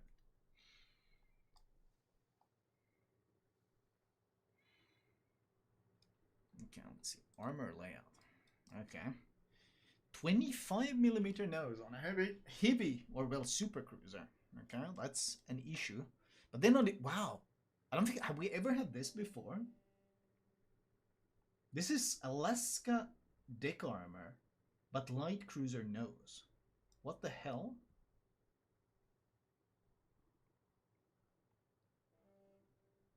Yes, Alaska? No, Alaska has 27mm nose. Alaska has a 27 because it's a heavy cruiser. This thing is 25 and 36. Are there hidden plates in the bow? That's possible. Kiting ship? No, 25 back here as well. 36. Petra has 25 nose, top of the nose. but it has an icebreaker. Alaska has 25 nose. Yes, but once again, guys, that thing does not have a 36mm deck armor. The discrepancy here is what I'm highlighting. People just randomly throwing out 25mm noses. 30mm upper belt as well. Oof. Okay. Once again, the 30mm armor steamroll continues. God forbid you have 406mm guns in 2021. You're gonna hate yourself. What is this? Flight time carrot? Flight time Stalingrad. So if better flight time than Alaska and Eger. So flight time is between Alaska and Stalingrad.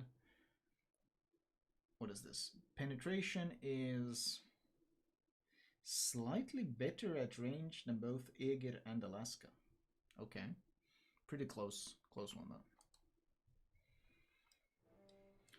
Yeah, or even 420mm guns. So, like fighting this thing when it's kiting away at like 43.5 knots, if you can't overmatch it, oof. I mean, you're gonna get, it's a lot of superstructure to farm, to be fair, and you're probably gonna get pens, and this is a weakness. It's got one of these, it's got one of these dumbass boxes. The same thing that Colombo has. The hey, let's catch some shells design. Kiting away, actually, there's a lot of stuff to pen if you kite away in this thing. You can overmatch here, you can pen here, you can pen here. Like, there's a lot of stuff to punch through. It's shell traps everywhere. We'll see how this works. We'll see what the firing angles are. It should have pretty okay fire. Actually, I don't know. Can it shoot past this or this thing? Like past the secondary turret? I don't know about that. The firing angles might be rough. How fast is it with boost? 43.5 knots. Right, let's start stripping away some of the armor. Oh, what? Oh my, oh my, oh my. What are my eyes seeing? Oh boy, where is the Citadel? Okay, so Turtleback, in terms of effectiveness, doesn't really prevent shit. What overmatches 20mm? What doesn't overmatch 20? Let's do 20 x 14.3. It is overmatched by 286. Oh, it's really good against cruisers then. It's really good against normal cruisers. Normal cruisers get fucked by the Turtleback. But any battleship can overmatch the Turtleback. Or any super cruiser. Interesting. See, 36mm deck armor. That was the turtle, or the torpedo belt. 25mm overmatchable Citadel. So if you can punch through this, you can get sits once again with a battleship. But if you're not a battleship, you're gonna be shit out of luck Citadel in this thing. Citadel is extremely low though. It's not underwater, it's barely above the waterline. Barely above the waterline. Barely above the waterline, Citadel. Alaska is going to dumpster this thing? Potentially, yes. But that's kind of what Alaska does against anything that's a cruiser. How's the armor? Let's look at the armor. How angled is it? It's got a decent slope here, but honestly on the center, look, it's completely straight. It's completely straight for sure. Oh, yeah, it's completely straight. So that's gonna get smashed through. Interesting. Interesting design. I kind of want to test it. Like, I'm kind of curious how this thing plays, because it's gonna be. It looks incredibly thick and clumsy, but on the other hand, it's gonna be incredibly fast. The shell characteristics look good, but the reload is long. It's gonna play weird. That's what it's gonna do. It's gonna play really weird. Interesting design, though. Interesting design, though.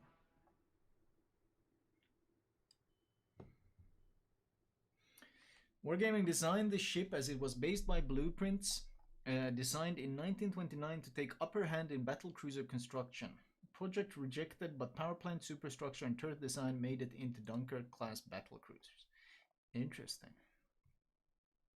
Modeling Looney, thank you for the 10. Interesting.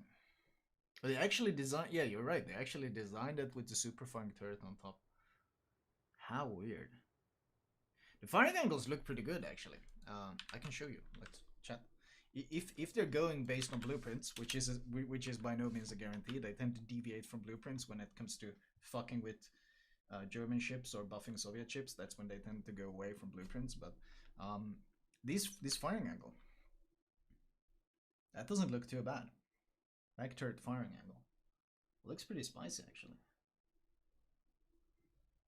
Kiting away, not so much, but pushing in, it looks pretty good. Interesting.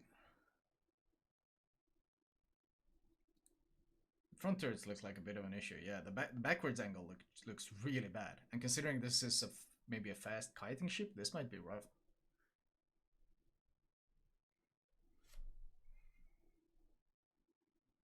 $140 is pretty bad. It is actually.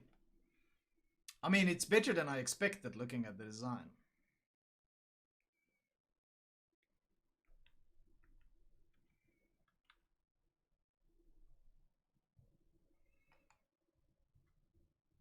Close to 30 degrees is what you want? Yeah, but you're never gonna get close to 30 on this thing. No way. No way. With all this shit in the way. I'm honestly surprised it even gets this far. I was expecting it to be blocked by all this junk.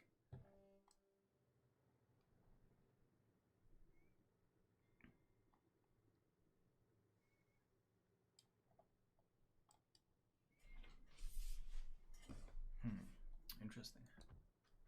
It has a wine store? Did it really?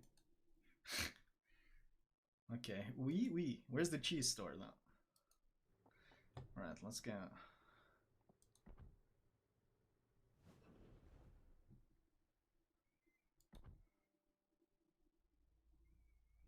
Man, I remember when no torp battleships would be added, so many American dreadnoughts and British ships don't get them. Yeah, I mean, I remember they said that, and then they released turrets as a premium.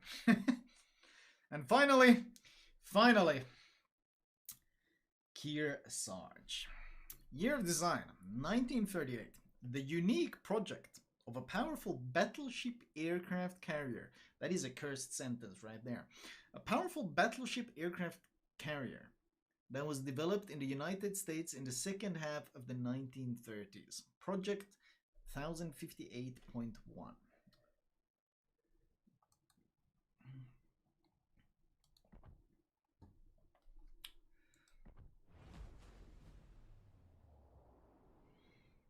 Oh my lord. This is gonna be cursed. What I'm baffled is that they mixed in 305, 138, and 100mm guns into one design, which was not done since pre-Dreadnought. Yeah, that sounds very French. I remember the French hotels from World War One. They're hilarious, or from before World War One. 36-second reload, 406 MK. These guns were already better than Minnesota's, weren't they? I think someone checked. Are they? Can you actually? Are these on? Let's see. Can you find them on Fitting Tool? Let me check. But let's see. Test chip. No, you can't. Unfortunate. NC guns. NC guns. Yeah. MK6 is North Carolina guns. Okay. Well, let's see. NC guns, and then we can add Kansas, Minnesota. So yeah, it's already better than Minnesota guns. Already better pen than Minnesota guns at range. That's good when you consider that Minnesota has a 40-second reload and this thing has a 36-second reload.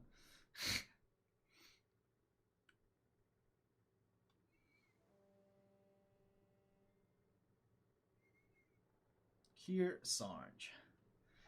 84.3k health. That's a lot of AA mounts.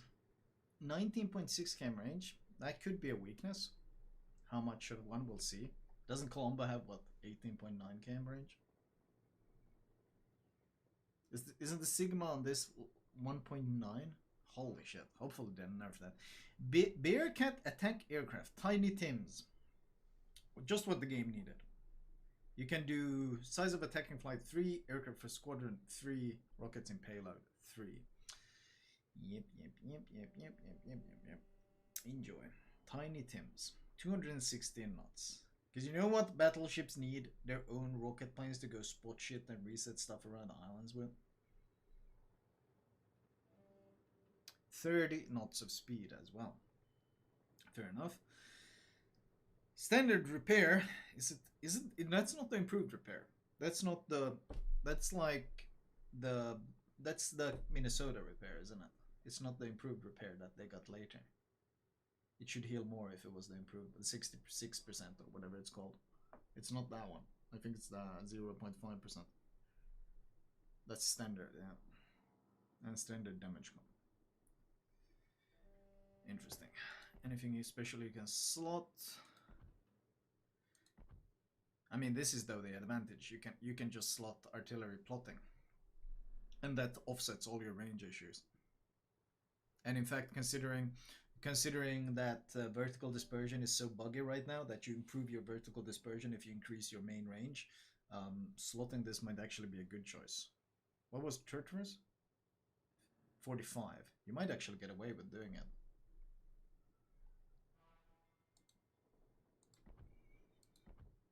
Concealment, main better dispersion, probably. Interesting. And then of course we get to look at this beautiful, truly beautiful design.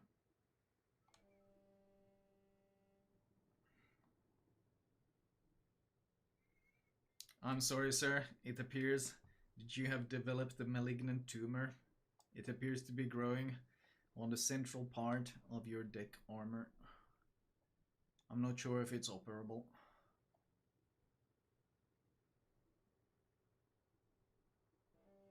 You can see the little planes on the Bearcats on top of the flight deck there. Jesus.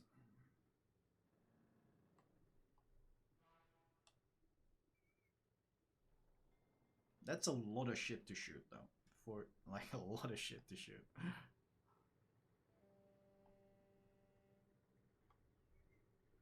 Definitely operable, paging Dr. Thunder. Kill it with fire, man. Kill it with fire. How do they recover the planes? That's a good question. Wait. Where the hell are these planes supposed to land? Certainly not on this thing.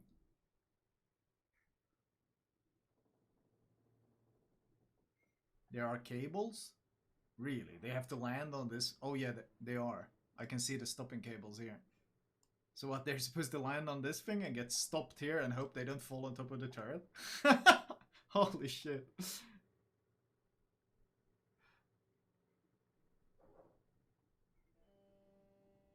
My god, what a... Thank you, Wargaming, for enriching our gaming experience with this thing. Holy shit. True American design. Yep. Well, let's see. See if I can find that. Let me open some closed tabs here. Oh, here it is. I can show you guys this. So someone compared the freeboard on this ship to the Petropavlovsk freeboard.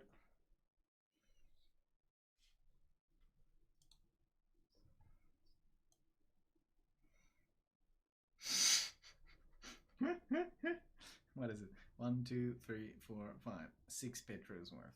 Seems right. Seems about right.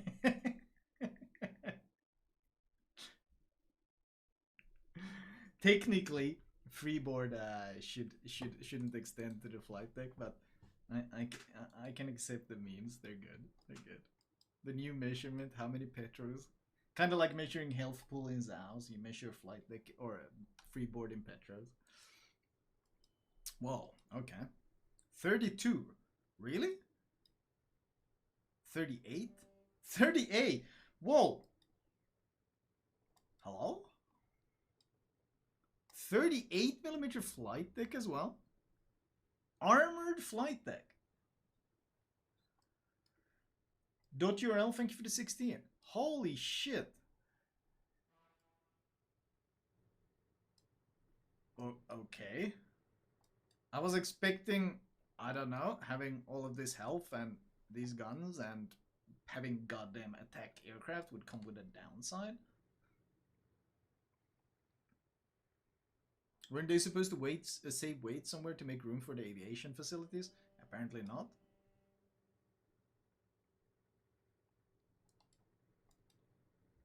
What the hell? What? Hello? Sir? Sir?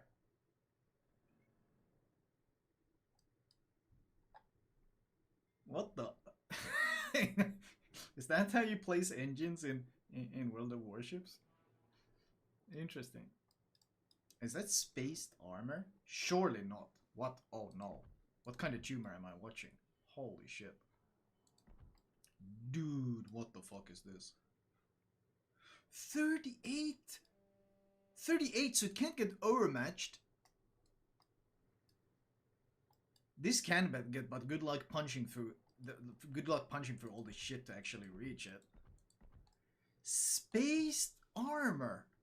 What the fuck? 330, 254, and it's spaced armor. It's spaced and thick armor as well. Unovermatchable spaced armor. What the fuck is this? Holy shit. Dude, seriously?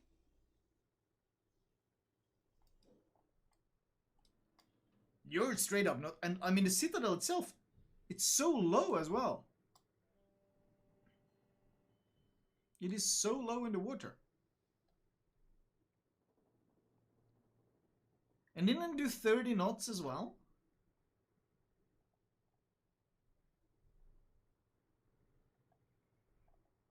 You'd think like a CV would be more, or aircraft battleship carrier thing would be more vulnerable. But it doesn't really look particularly vulnerable to me. And it's tier 9. Take a good look at the internal armor on the back again. Why? What am I missing?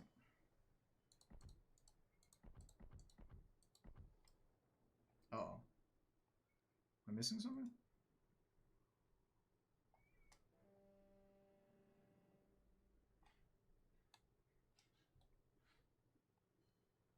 This is extending things into water? What? This? The bottom?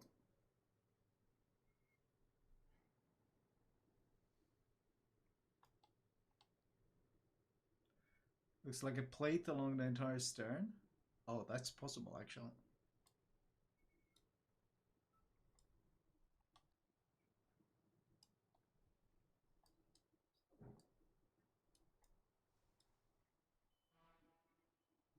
Truly.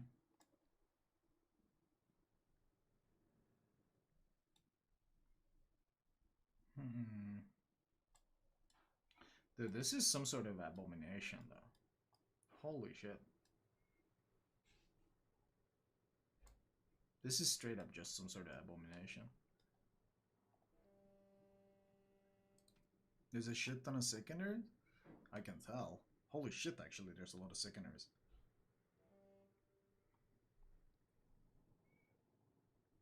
Oh god, what the hell on it? That's a lot of turrets.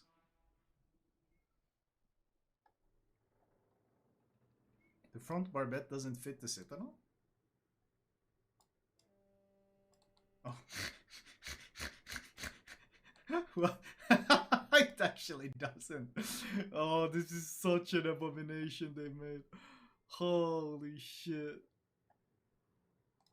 Man. They were so preoccupied with the thought that if they can, that they never considered that if they should. Oh my god.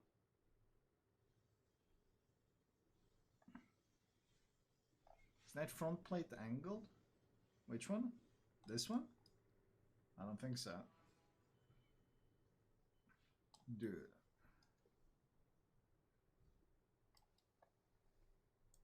What was the second result? Now I'm curious. I kind of want to check the dev blog now. Dude, what the fuck is this thing?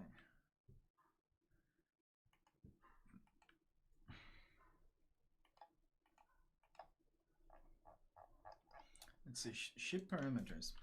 Kearsarge. Okay, first of all, 14x 227 milli range 7 base. 7 base? That's pretty good, isn't it? Or is that the new standard? Prognosis, thank you for the sub. Well, the AA though, 10 flak. 10 flak? How much does Montana have? Is that same? Isn't that the same? That's Montana's AA. Oh, wait, does Montana only have 6? Okay, everyone is giving different answers now. Let's check actually.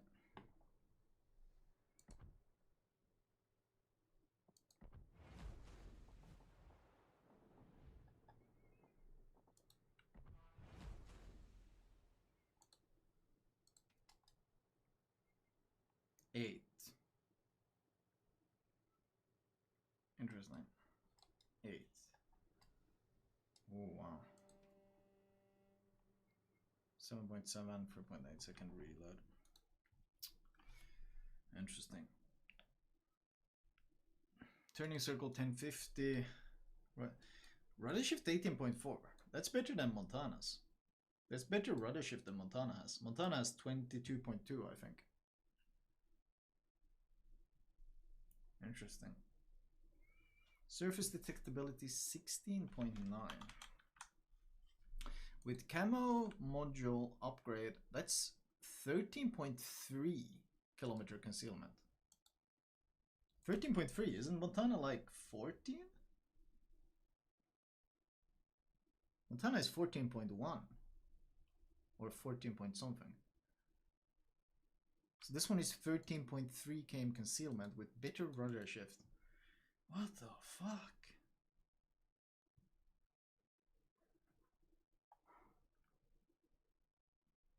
Jesus. Really? What are they smoking, man? That's really the question. What on earth are they smoking? Yeah, it's actually Sigma 1.9. No way that can last. That seems so broken. Holy shit. You can see this from the moon and it's... Yeah, it's stealthier than the Montana. Well. Attack aircraft. Jesus. That makes no sense.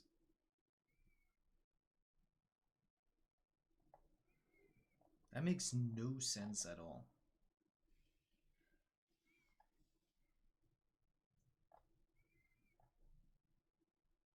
AP shell damage was 13.1, yeah. 13.1. That's just NC. It's just NC shells, isn't it?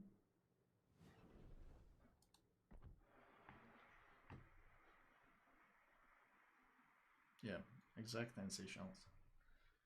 Wow. Minnesota is in shambles. That's all I have to say. This ship is heavier than Montana. Montana chugs at 72,000 tons. This hybrid has a maximum design weight of 73,000. Well, that explains why it has better concealment, especially with that very well hidden flight deck that makes it harder to spot clearly.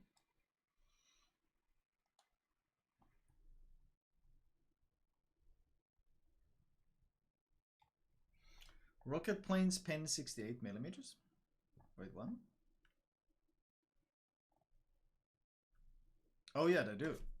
Oh shit, you're right. Armor penetration 68. Tiny Tims. Yeah, they're Tiny Tims.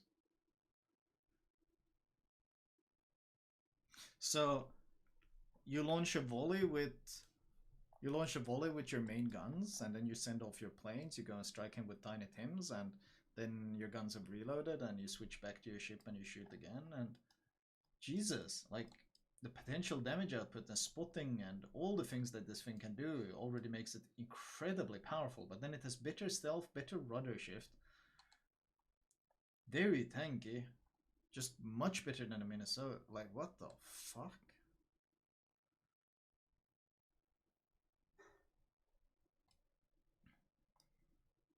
Jesus.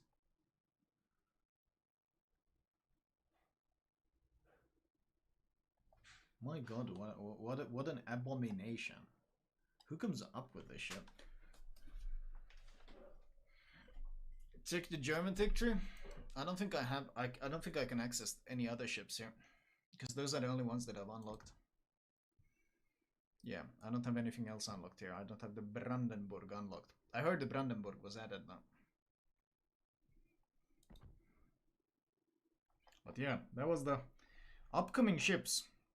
Honestly, the only things that I am remotely interested to that doesn't seem like either horrendous, like just bullshit in terms of power creep or something, was the Carnot. Carnot seems interesting.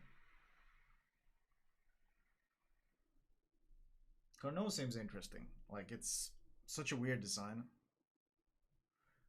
That thing might be interesting, but everything else is just like, what the hell? No? If you want to look at it as well, replace the text from before with this. Oh, if you want to look at the tier 8 CV, Chocolov. Sure. Okay, one second, Jen. We can look at one more ship. We can look at the Chocolov. I need to do some quick editing of text files to access it. Hacker man. Hacker man. Okay, now where the fuck did I found? Where the hell did I find this file that I needed to find? Shit, where did I find it? It was like here? No? Was it? I think it was here. Here. No. Shit. Here. Here. Oh my god, it's impossible. I don't remember where the fuck I found the folder. Mikäs tää? Vihermehu, kiitos. Onpas erikoisen makuista. Se on terveellistä. Just niin. I found the file. Okay, now where the hell did I need to go? Here we go. I need to go here. Found the file. Replace the text. There we go. Boom. Oops. Boom, boom. Hackerman, hackerman, hackerman. There we go. Save. Done. Let's boot up the PTS again.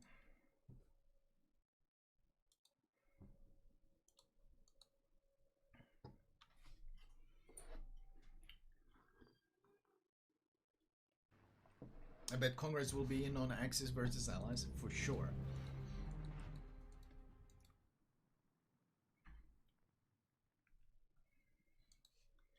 There we go. I can do the raid thing in the background while we wait.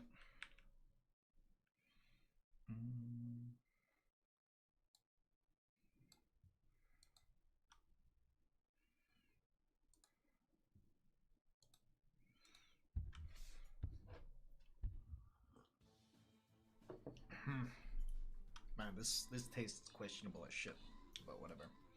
Girlfriend made it, so I guess we're drinking it.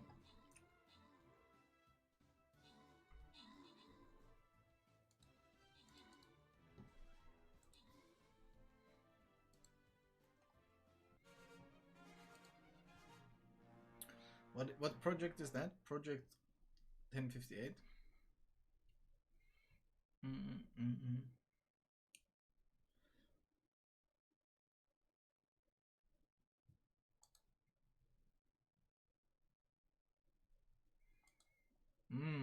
Yeah, they might add other designs, which different guns they might.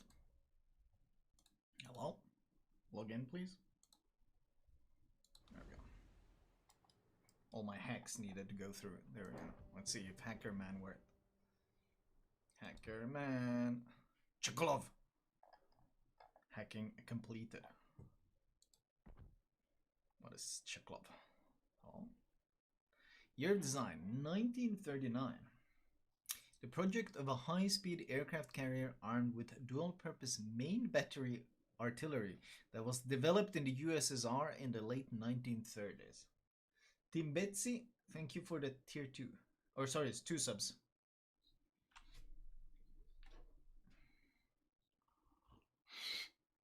Of course you are. Main battery artillery. Okay, what the hell? I'm not sure if you heard that. 51.7k health. Odin in shambles.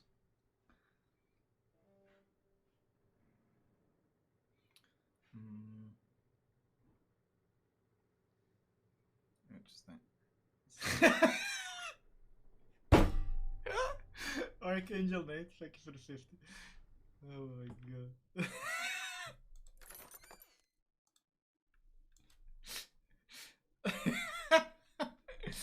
Yeah, man. He's really is a big fan. Holy shit. Biggest fan I ever heard, man. Good lord. Someone really needs to. Someone really need to like get that guy off his CV, correct?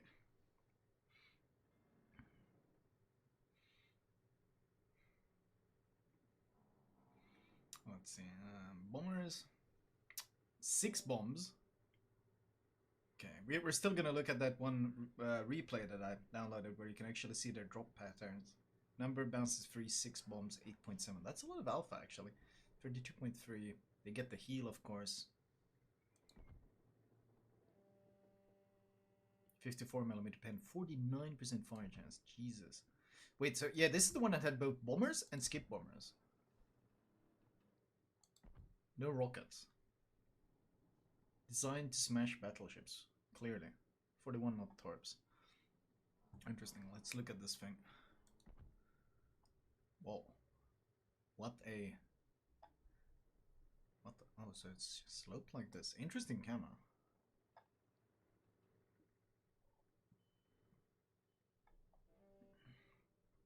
Eden Executive, thank you for gifting a sub to I Love CVs. Look at the arming distance. I saw 1.1 kilometer arming distance. What are these turrets? Are these Kaba guns? Oh yeah, they're Kaba turrets.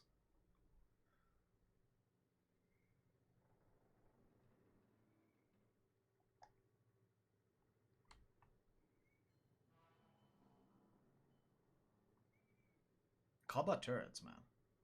Are they gonna absolutely wreck any DD that tries to kill this thing? It's so modern looking. How is this designed in the 1930s? How dare you question Soviet carrier making capabilities? Jesus. Why do you think they dominated the seas of World War II? Oh, okay. 30, 30, 30. Fair enough. Gigantic Citadel again. Is it going to be different in plating? No. Okay, no difference here. Interesting. Same plating on both sides. A lot of sit then. But at tier 8, 30mm plating is strong. Not a whole lot that can overmatch. Unless you get up tier.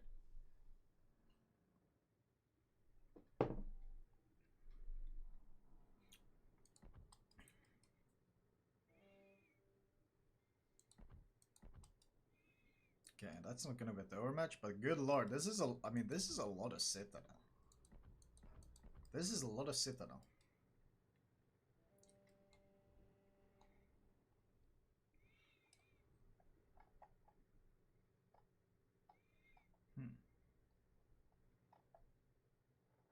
Yeah, someone said, look at this and then look at what ship. Look at this ship, then look at what ship.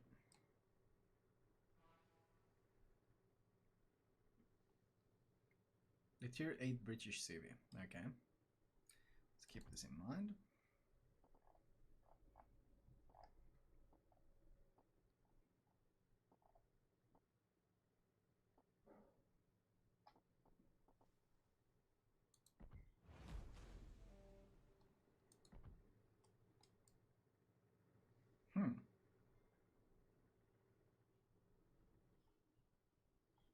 Okay, I can see the flight deck especially resemblance.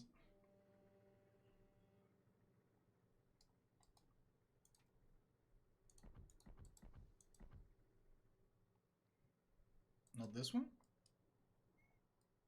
You mean the Implank? Sorry, Indomitable even. Oh!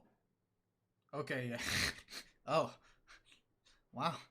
What an original design, for sure.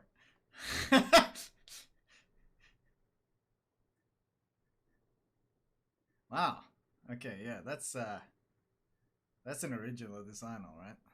How did they come up with such an original ship? And so we go from this to...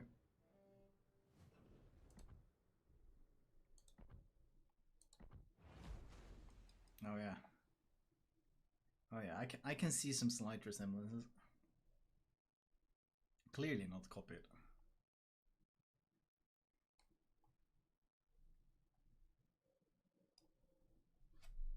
Damn Brits copying Soviet supercarriers, I know, right? They couldn't come up with their own design, so they just copied the glorious Stalin ships.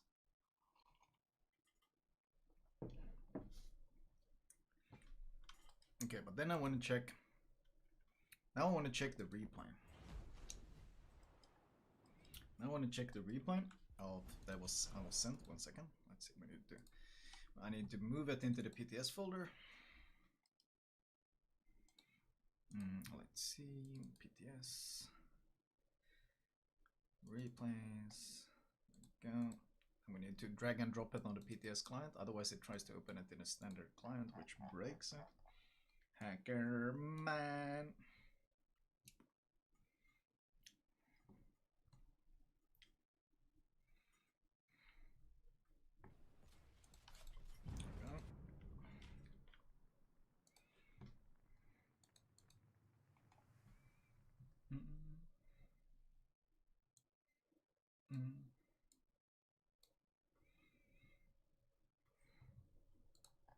Before, I was told only one person in the world is capable of such hacking expertise. True, it's true.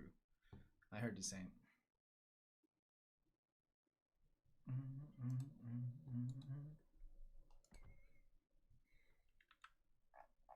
Okay, so when was it around? So was it around 15? Wrong. Action stations. I can actually go look at the other bombs though, but maybe we can see them here. Oh yeah, I need to turn on. For some reason on PTS or lately it just turns off this all the time, which is super annoying. There we go.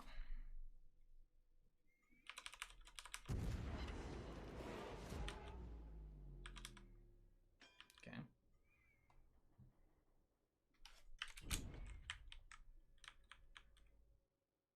Is it dropping? What is it dropping? Are those the bombs? Oh shit. Those are the bombs. He dropped them from outside of the Des Moines AA. Interesting. Okay.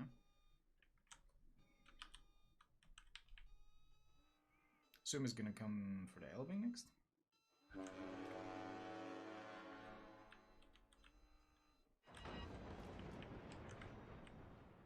Here's the rocket planes. I'm actually curious about those as well. It's gonna go for the Des Moines. It's gonna go for the Des Moines, yeah.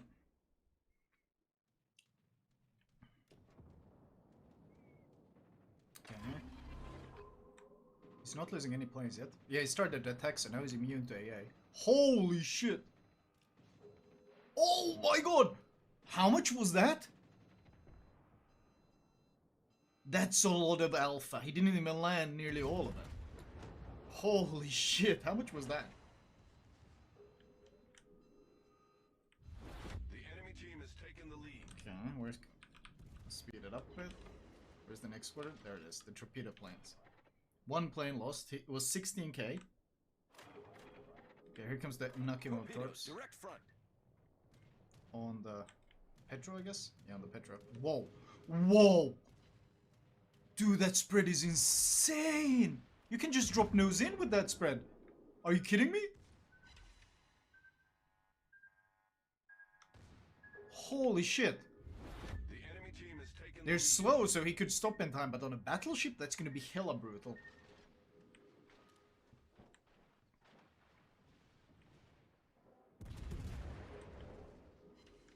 You better hope you don't get crossfire, but... Oh, here comes the bombers. These are actually very interesting to me.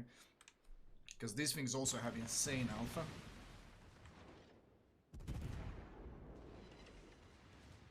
And here they come. He reinforces sector. Guy isn't losing any planes yet. No planes lost. Oh, here comes the bombs. Dude, they're so fast. How much damage was that? 11.5k and double fire. I mean, he drops them from almost outside of AA range. That's the problem. The ship is on fire. Where's the next squadron? Because it's gonna come right after, isn't it? Here comes the torpedo planes again. Okay. He's flying still in Petro AA. I mean, Petro AA is really good. And he doesn't seem to be losing any planes. There he lost one. Oh, he's going closer with the drop this time. There's the drop. Loses his plane afterwards. No, I think it was a fighter plane. Dude! Just dodge. By the way, there's no gap to fit through, is there?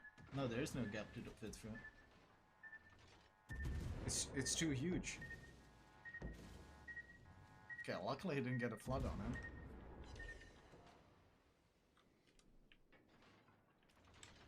And here comes the next squadron already. Luckily has damage gone up again. Where's it going with us? The Vermont? That would make sense. He just rotates the plane all the time.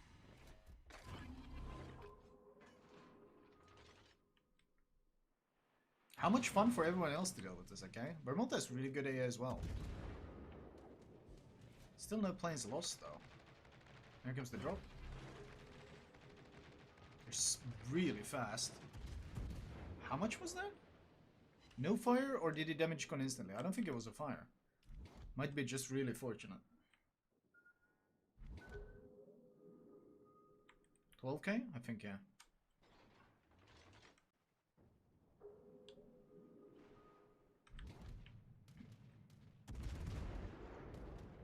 Here comes more torps again. He flew through a bunch of AA, didn't really care. I mean, these are two very strong ships though, like AA ships, Vermont and Petro. And I'm not honestly really seeing him lose much planes to going for these strikes. Oh yeah, here comes the torpedoes on a Vermont though. Look, he's in double AA, he's in overlapping AA. He didn't lose any plane before the drop. Wow, so much for that vulnerability, I guess. Yeah, no way, like even nose in, there's no gap, Enemy destroyer founder. He manages to get up pretty lucky and only it's one. They're healing through the drops.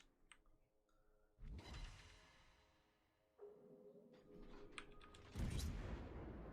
Okay, he's going for the Nelbing? That should be hard.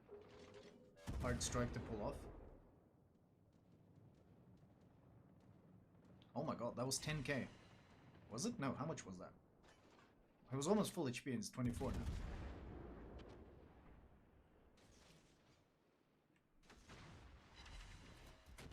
They knock him up. He's gonna die. He's caught broadside. He's being Citadel to shit. Oh, here comes already the next squadron. No, that's the one landing. Where is the next squadron? He goes down. Is there any final squadron coming out? Oh, skip bombers. Oh, he's going for the DD? Nose in. Can he hit that?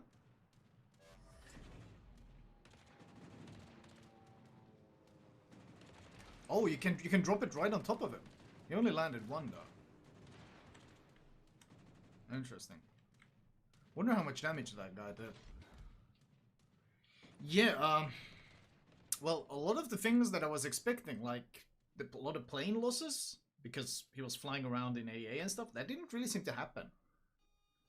And the rocket planes were nasty as hell. And the torp spread is incredibly tight, so... That's interesting. The heal seems to be really helpful for keeping him through the AA.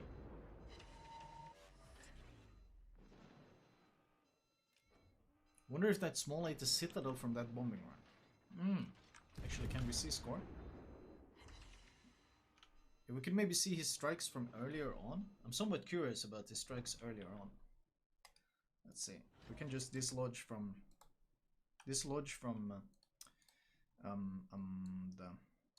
the Petro right from the get-go.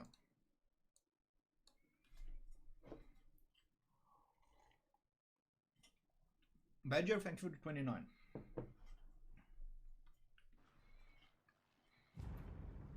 Imagine looking at this and thinking, yep, this is what the game needs more of.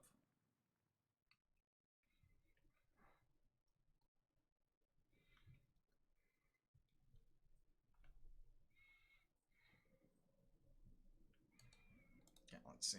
Load it in. Speed up a bit. Boom. Once again, we're gonna have to go settings, controls, full. Okay, let's see.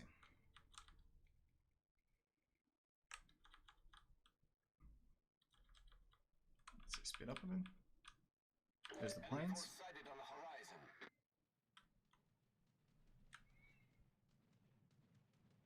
Minotaur long range AA seem to work. Minotaur long range and Harugumo combined seem to shred. Well, not really shred, he lost one plane. Case goes in. This is Minotaur? Harugumo. That should be a lot of AA. He's not losing any planes though. Are they going... Now he lost the planes, but was the drop already off? Where is the drop? No drop? Did he fuck it up? I think he fucked up. Yeah, I think he fucked up. I think he messed up something. It looked like he messed up the drop. Okay. There's the rocket planes. Now those are interesting to make. You're going for the Des Moines again. Oops, well.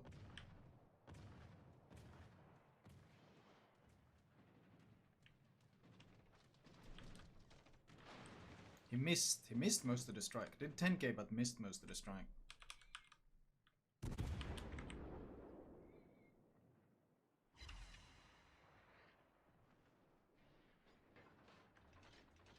Where'd the next squadron come in? Oh, it's going back here for what? Des Moines again?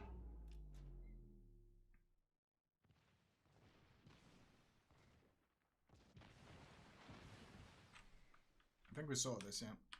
No, did we? Oh yeah, I think we saw this, yeah.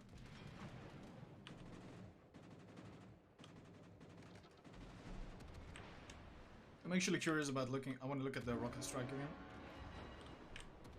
This is gonna go for the Des Moines again. It looked like the torpedo strike spread was really wide. Like, shaped like this. So if you would have aimed it properly, I think you could have just one-shot this guy. He's got 24,000 health. 18k now. 18.7k.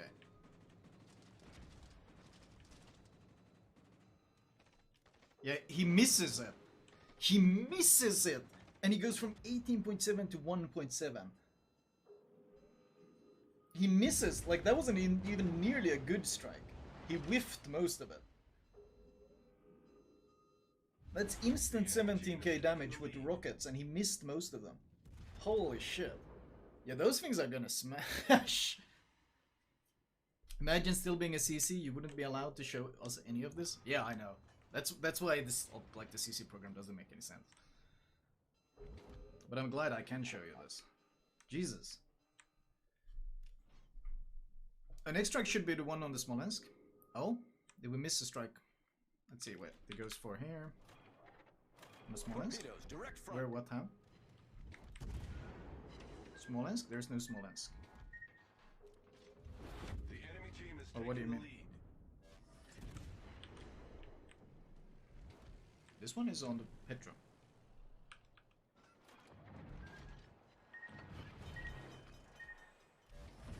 The ship is on fire. What are you The talking ship is about? on fire. He just keeps striking here now for the rest of the game, doesn't he? I'm pretty sure he does. Yeah. Interesting. But yeah, that was a whiffed rocket strike, 17,000 damage. Interesting. Interesting. Whew. Yeah, those things look pretty scary, no joke. Seems mega citadelable. Yeah, they do. Plumber blind? What are you talking about?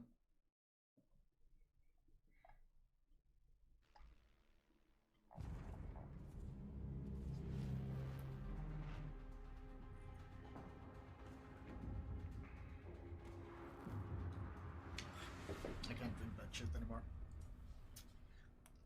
Some healthy drink, whatever girlfriend brought me. Ugh, it's terrible. I try. Thank you, Malta. F14 F-Tomcat. Thank you for the 48. I appreciate your input, man.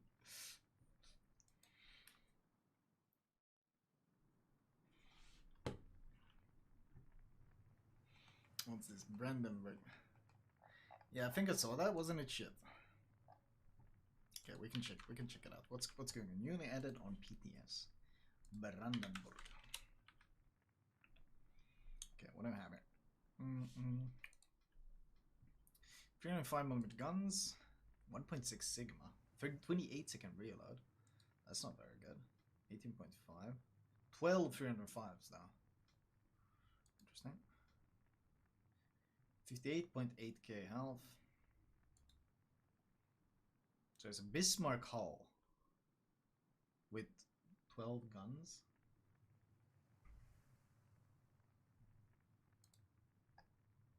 32.5. Oh shit. I mean, looks gorgeous once again. Holy shit. Looks gorgeous once again. But I mean, it's German, so yeah, it probably has to be bad.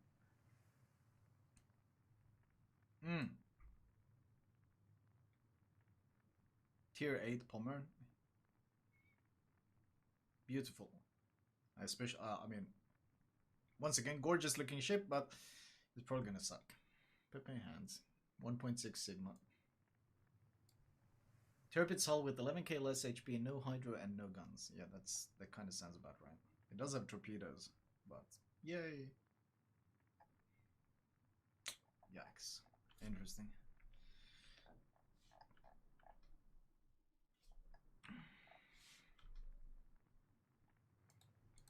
Hello?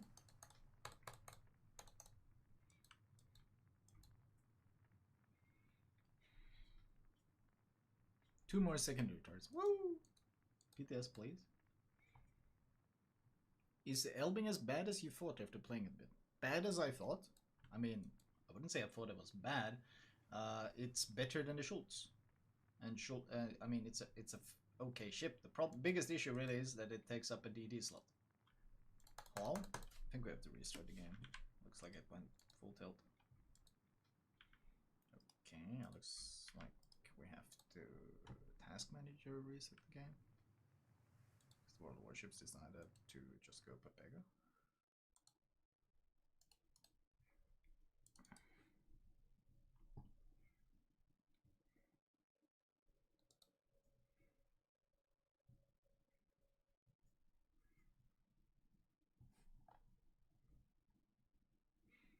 Have we seen Repulse? Have I showed you guys Repulse on stream yet?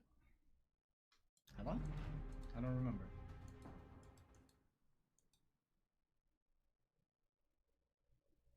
Don't think you have. I am? X? Interesting. Don't think so. Elbing is a great cruiser but a poor destroyer. That would be a pretty good summation of it, yes.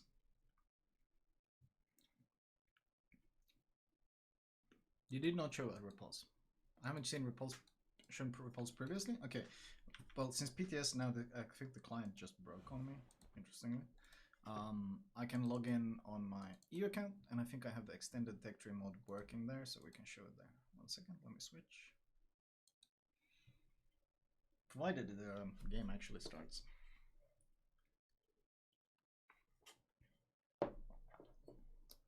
What is your reaction about Rain disband? I didn't even know that Rain disbanded.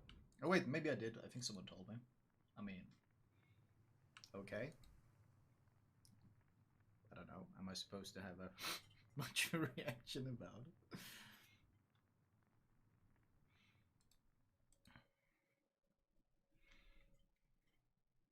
Yeah, we read the announcement on stream. Yeah, I think so as well. I know. Oh no? Anyway?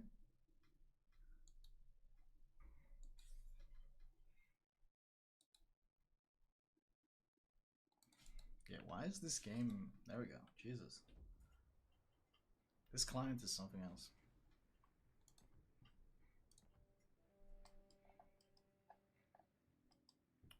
Right, let's see. Tick tree.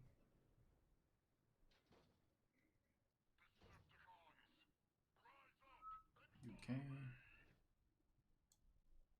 Here we go. Repulse. Entered service 1916. Wait, I can move it like this. A renowned class battlecruiser. A very fast-going ship for her time, the guns she carried were similar to those mounted on Queen Elizabeth class battleships. Real ship, pog you.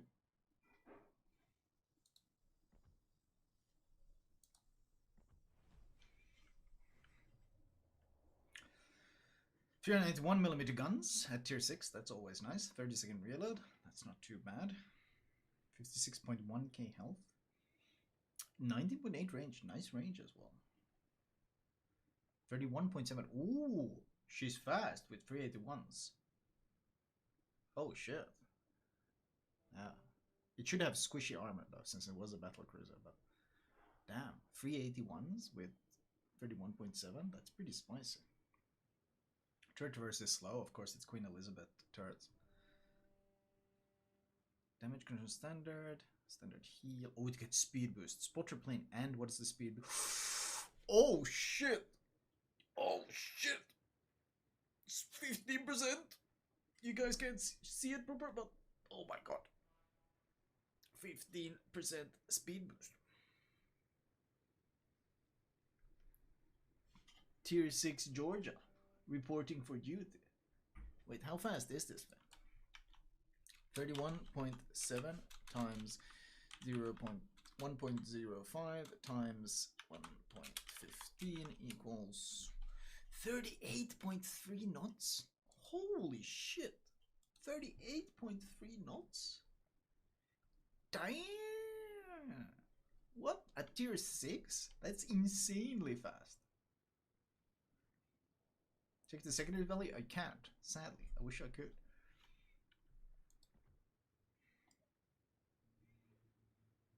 Oh. Is 6 guns, right? Yeah, 6 guns. Oh man, real ship, Poggy. Faster than Hala. At tiers, I mean at tier 6 that's actually stupid fast.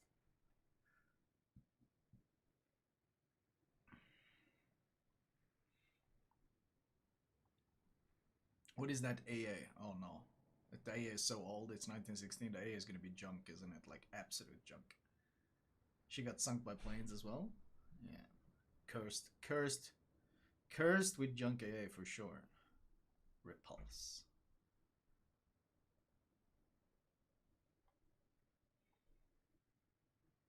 If it has good dispersion, it's gonna be super interesting though. Okay, yeah, that was to be expected. Holy shit.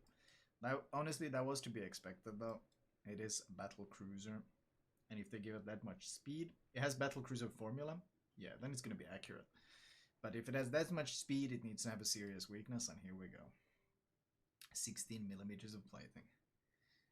26mm deck armor. Superstructure all 16. Stern Sam. It has a separate armor belt. 38 upper belt though. Where's the Citadel? Citadel is. Where are you? Whoa, whoa, whoa. Okay. Well, holy shit. Hold on, hold on. Is that chat? That's a turtle bank. But what's gonna be the value? 100. Whoa! Okay. Wait, hold on. That's actually really strong. 25 is overmatchable by 380s, but you're gonna have to hit a really good angle to get that. What's the... Oh my. Okay, well... That's a really effective turtleback, actually. That's a really effective turtleback. That's a really effective turtle. I mean, this is... The problem is, of course, going to be plunging hits. Because it's 380s. You got to remember, 380s overmatch 25. So that means you got big potential of just overmatch sits on an angled chip. And I think nose and sits are a possibility as well. Just punch through the nose and hit it. But besides that, I think they're going to be quite rare. Like, honestly, quite hard to pull off. Hard chip to Citadel. At close range in particular, I think this thing is going to be very hard to Citadel. Nigh impossible, in fact.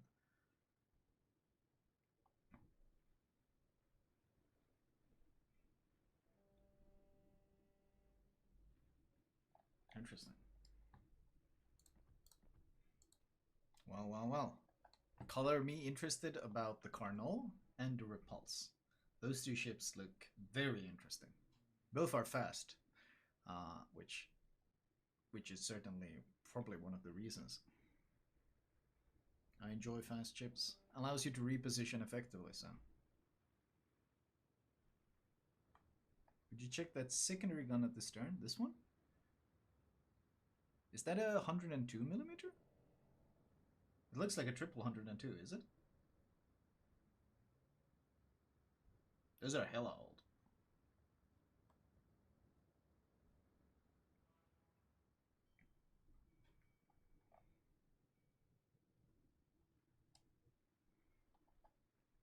The new... Oh yeah, I can show you guys the Ragnar as well. Ragnar, I forgot I haven't shown... Man, there's a lot of... lot of premium ships in the works, huh? Jesus. Ragnar. I've shown you these guys, but I can show you Ragnar. Ragnar. 152mm guns. Hit points 26,500. 13 km range, 35 knots of speed. Heal. 7.5 km radar. And 8% speed boost, not 20% speed boost. Interesting. 152s have 4-second reload though, which is not that good. 4-second reload at 2.2k alpha. You do pen 30mm with the guns, which is certainly nice. But not exactly that impressive on noise. It's big. It's kind of like supersized Holland. Turrets, stern and back. Only 2 turrets, 4-second reload, 152mm guns. Probably dual purpose. I assume AA is going to be very strong on this. Absolutely no torpedoes whatsoever. No torps whatsoever, so it needs to have very strong gun performance. I think I calculated before, this thing has the lowest HE and AP DPM of tier 10. Yeah, the question is, are they going to make another Tiger, which is basically just a junk ship? Or is this their new replacement of the Småland? In which case, they're going to be buffing the guns quite significantly. Continuous is insane. 600 base continuous DPS. Jesus. Let me check if I can find a dev blog with the Ragnar.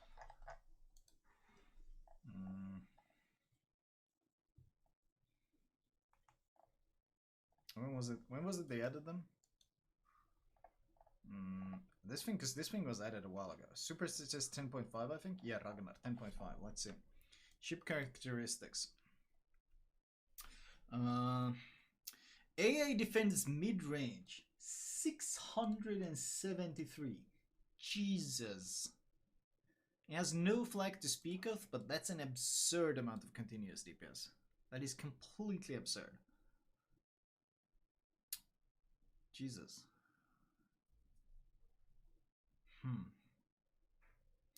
Oh, here's Repulse. Battlecruiser Dispersion and Sigma 2.0. Good lord, that thing looks nasty. Nasty.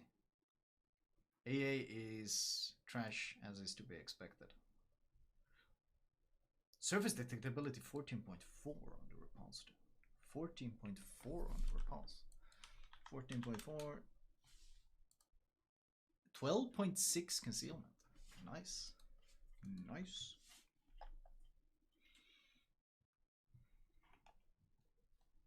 But yeah, this thing is gonna have really absurd continuous AA. Dude, what the hell is that thing? What the shit is that thing, chat? Okay, experts? What is that thing? Some sort of sonar thing? Flare launcher. Really? Where's the anti-submarine tools on this thing? Are they in the front? Wait, where's the ASW on this thing? You'd expect a ship like this to have a lot of it.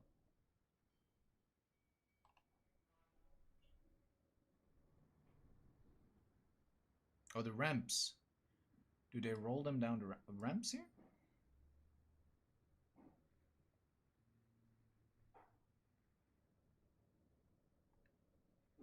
Interesting. Armor? Whoa, okay. 25. A lot of 25. They're really going for this 25 DDs lately. That's actually a pretty small superstructure compared to all the 25mm plating it has, so gonna be good against DDHE, but once again, it's thick enough that DDAP is probably gonna arm quite easily on it. Any description for the ship? Oh yeah, I forgot to check. Let's see. A large post-war destroyer with cruiser caliber guns and strong AA armament. Wow. No defensive AA, but 673 continuous. Like, you can build a lot upon that. You can build a lot upon that, and you can get really strong AA on this thing, I think. 25 is the new old 19? I think so. Cruiser caliber, what caliber? It's 152s.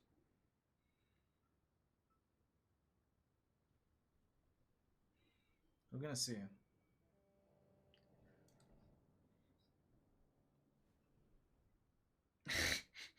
Don't give them any ideas.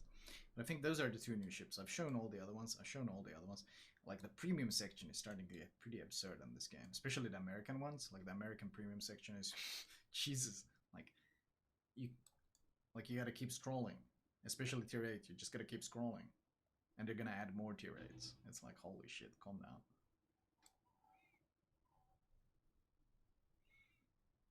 America, for sure. Gonna be interesting, that. Interesting ships, man. That was a lot of stuff to go through. Holy crap. That was a lot of stuff to go through. Good lord.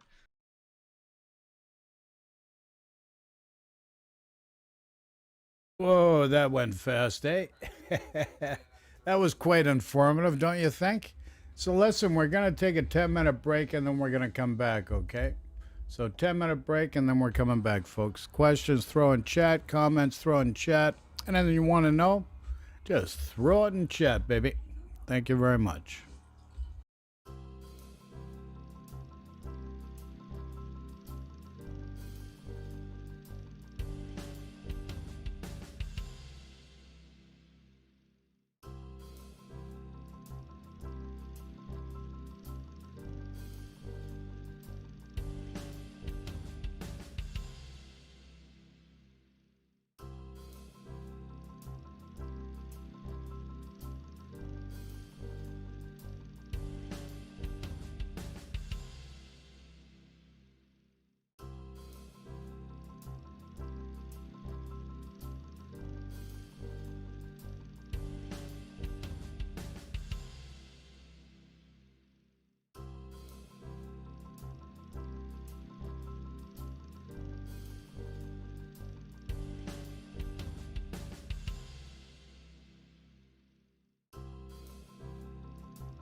Okay, folks, how you doing? Listen, we're gonna go into battle. We're gonna go in the tier 10 because I gotta get a naval battle.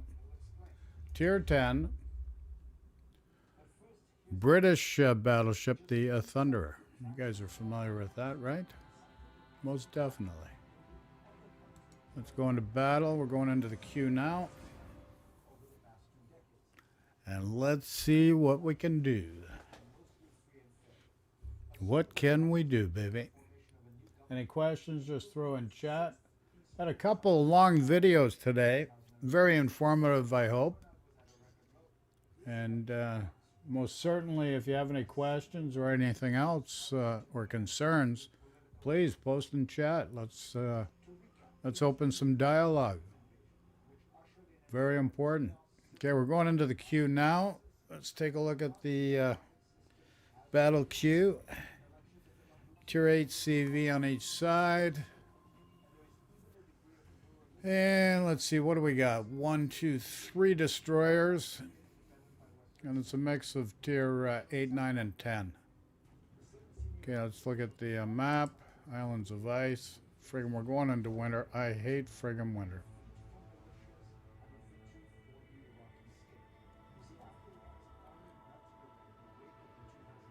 Okay, I'm going C on this side. Battle starts.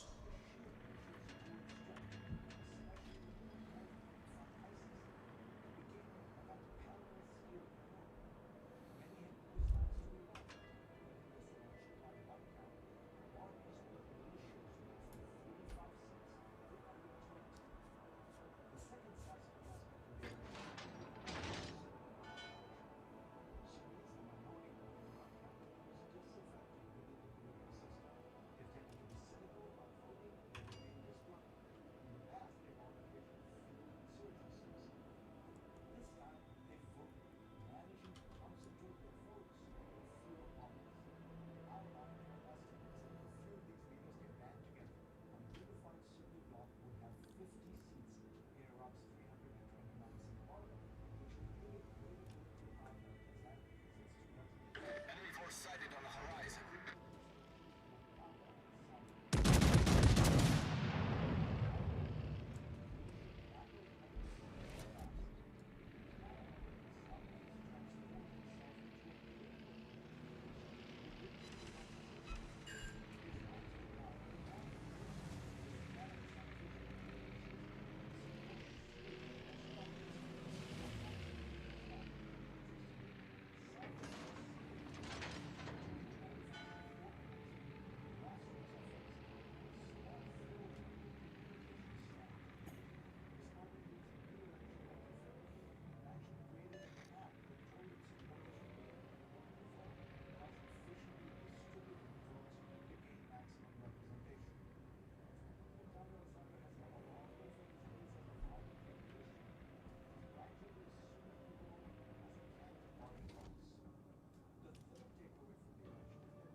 Enemy battleship sighted.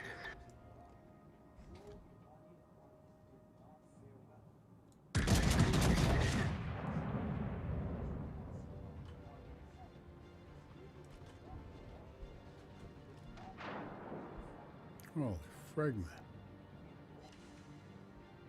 Enemy battleship sighted.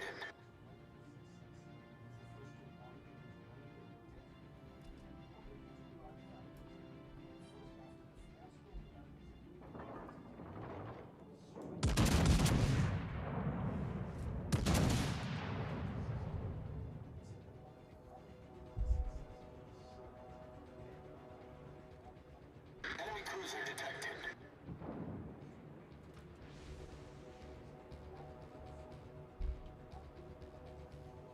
Why did not the forward one hit? Friggin' forward shot should have hit that friggin' Schultz, man. Like, what gives?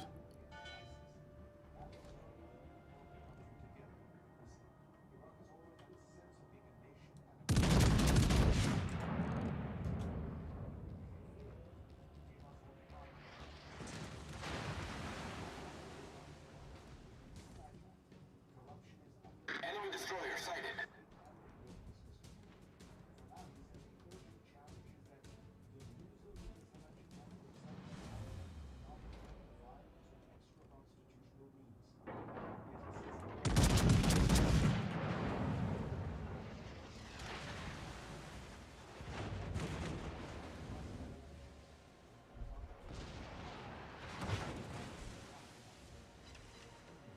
ship is on fire. Provide cover for that target.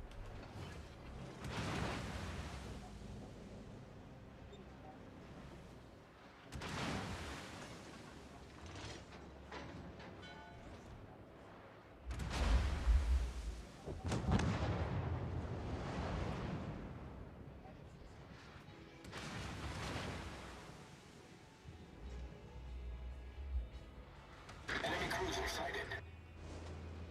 Enemy battleship detected.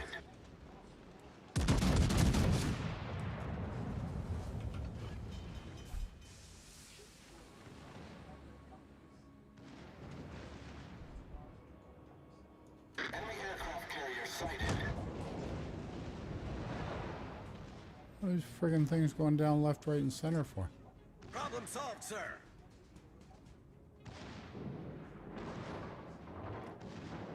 Enemy destroyer detected.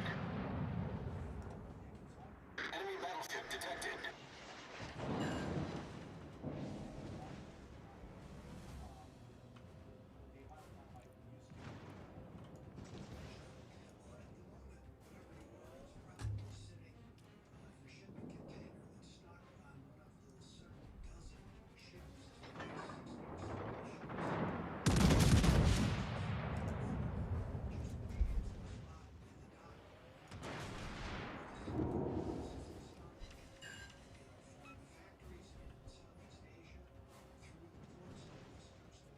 Attention, reporting the target position. Roger.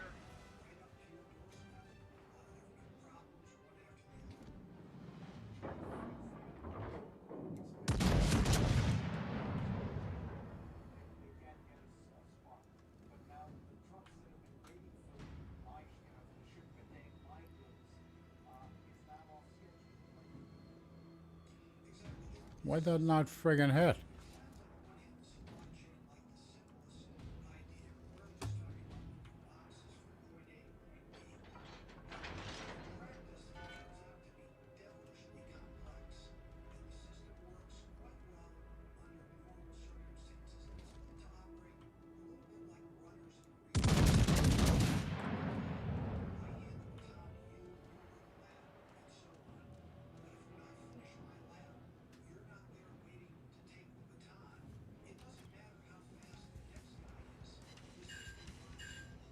All stations, concentrate fire on the target.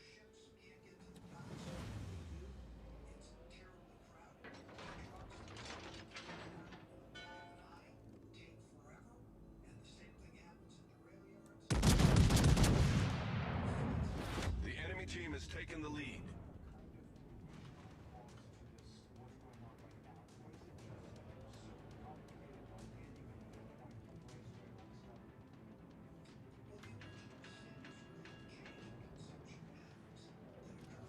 Enemy destroyer sighted. Enemy cruiser sighted.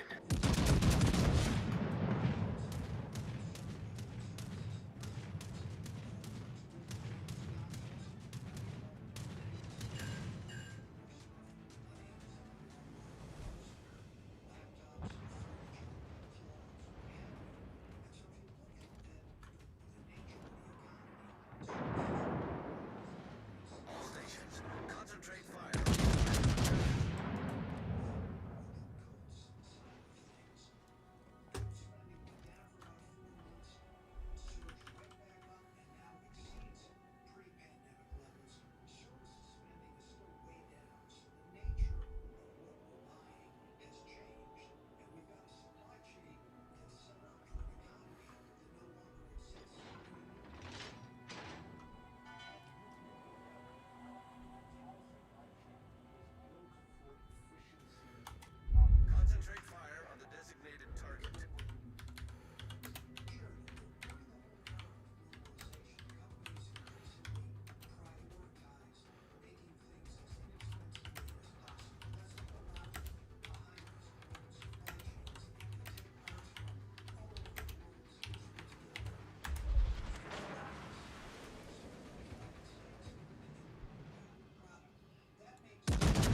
Torpedoes to starboard.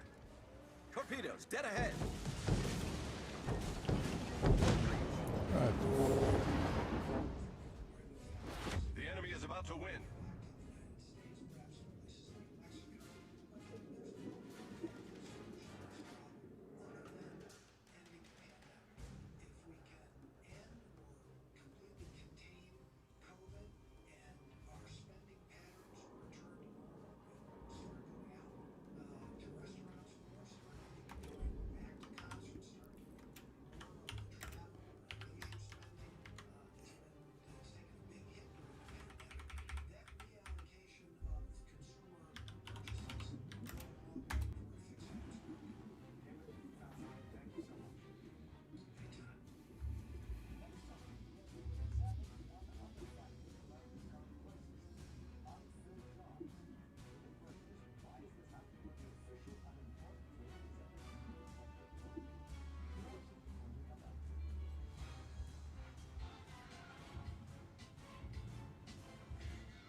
Not much you can do. We had no support. These guys that were pushing that A, you know, we should have had some guys come over and help out because we had secured C, but we lost a lot to do that. Too many guys pushing up, and you got guys that are dead baiting other guys to push in, and that's just friggin' plain stupid. Look at me, I'm playing back in a big friggin' battleship, and I get torped by a DD back there. And these torps were behind me coming my way on an angle. So a lot of people don't understand the role that they're supposed to play in this game and how it works and the synergy by the different ship classes working together. And watching the mini-map, make sure you've got both flanks covered.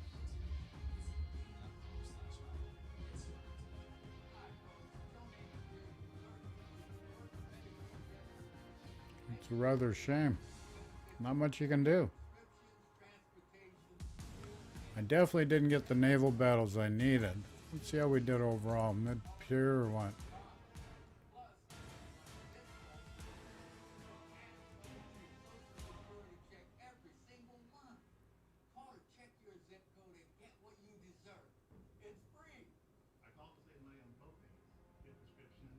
Where's this guy friggin' Jimmy Tanks?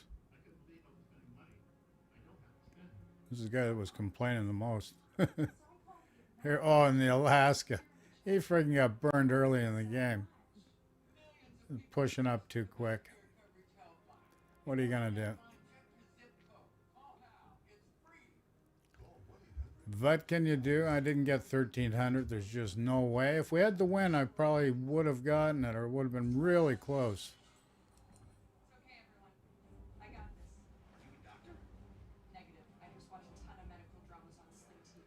Okay, got some German tokens, some other stuff. Okay, let's see what container. Well, this is just the normal daily containers just for playing that you qualify for. Always go for resources. Let's see what you get, or what we're gonna get. Let's see what we're gonna get here.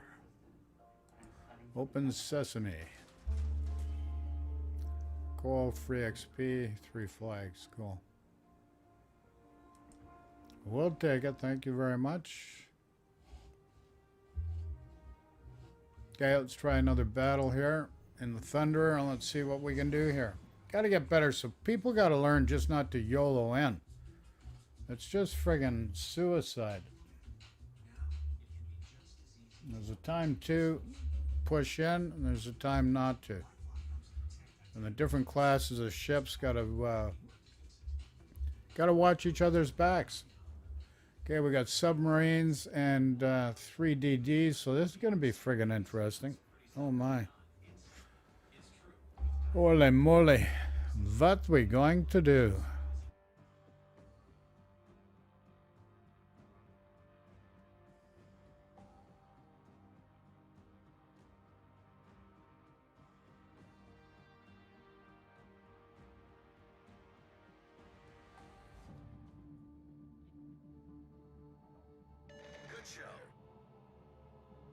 Extraction stations. Good luck, everyone.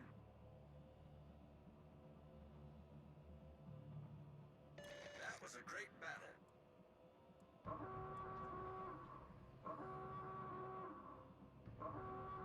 Nice work. That was a great battle. Good game, everyone.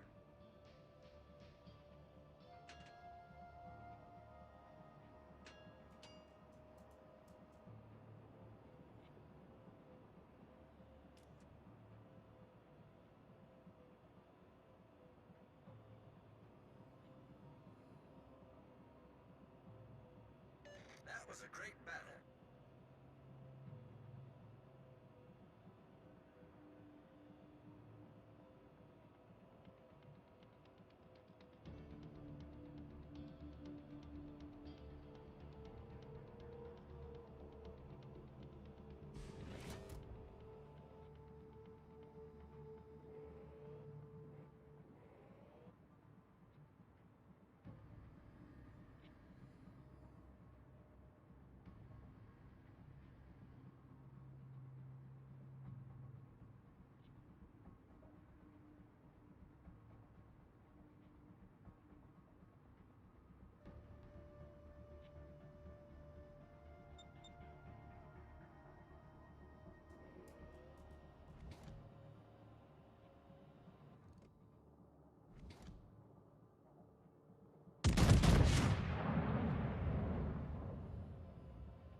Enemy cruiser sighted.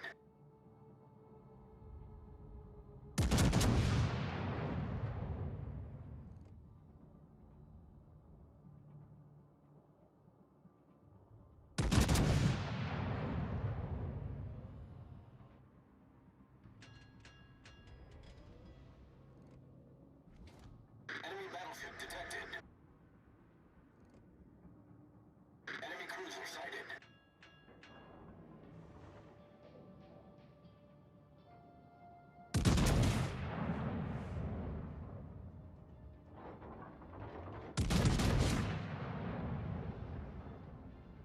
Enemy battleship detected.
Enemy cruiser detected.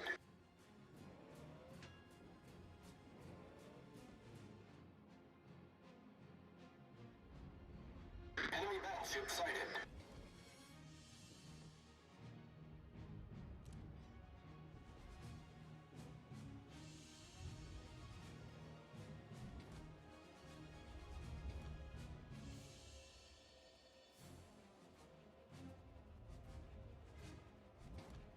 Teammate, I need your support. Enemy cruiser sighted.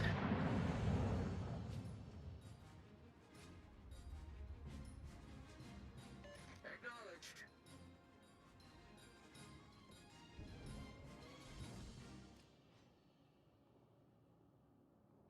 Denied.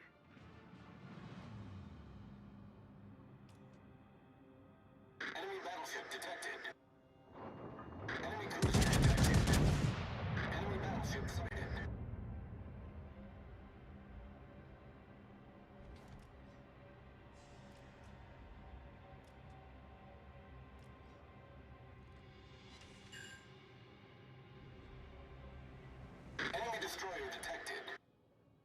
Enemy destroyer sighted.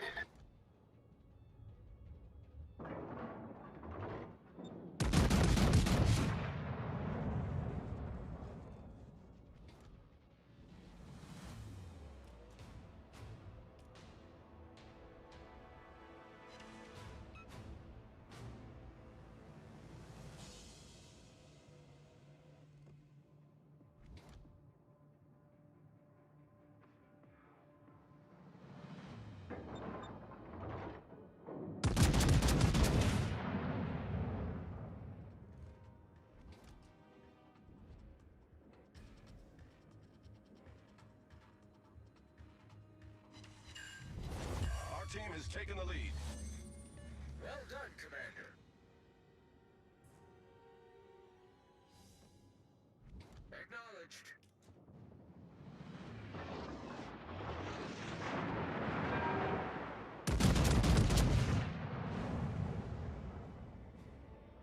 We've spotted an enemy submarine.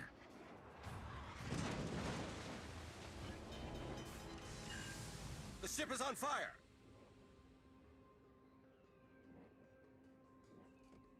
Torpedoes to starboard.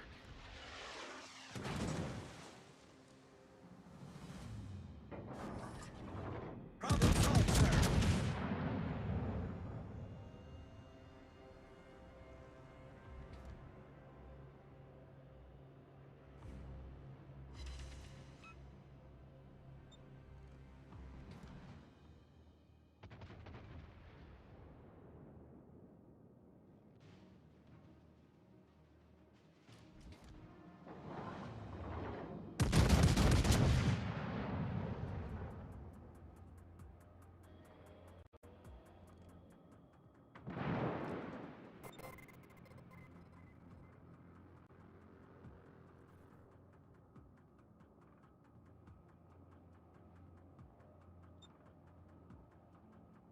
Thank you very much there, buddies.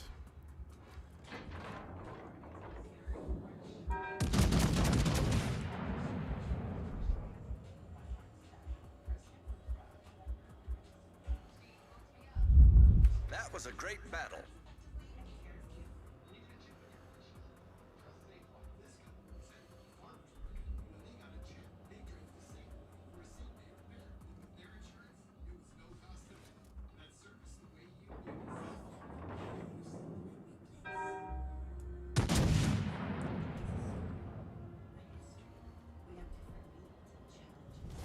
Our victory is in sight. Yeah, we're gonna win this game. I don't know if I'm gonna get the damage numbers I need though.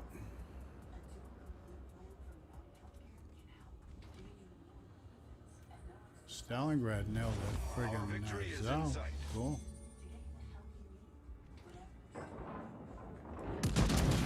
Enemy battleship sighted.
Our victory is in sight.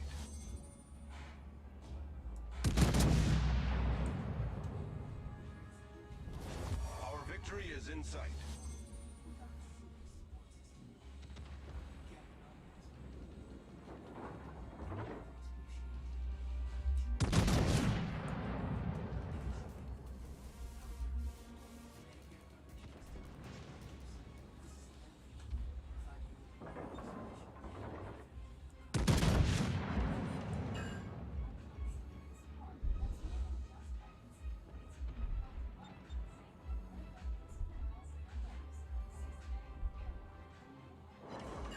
Enemy submarine in sight.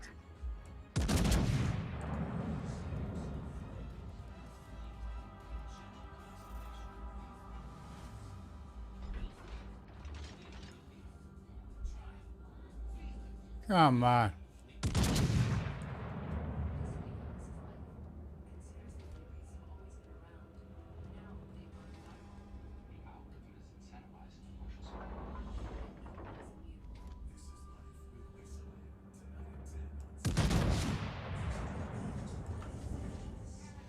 Game over. We got the win though. That's good. I don't know if I got what I needed. That's the other thing. Let's check out the credits here.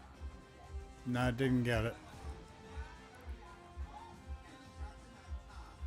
Didn't get it, baby. Didn't get it.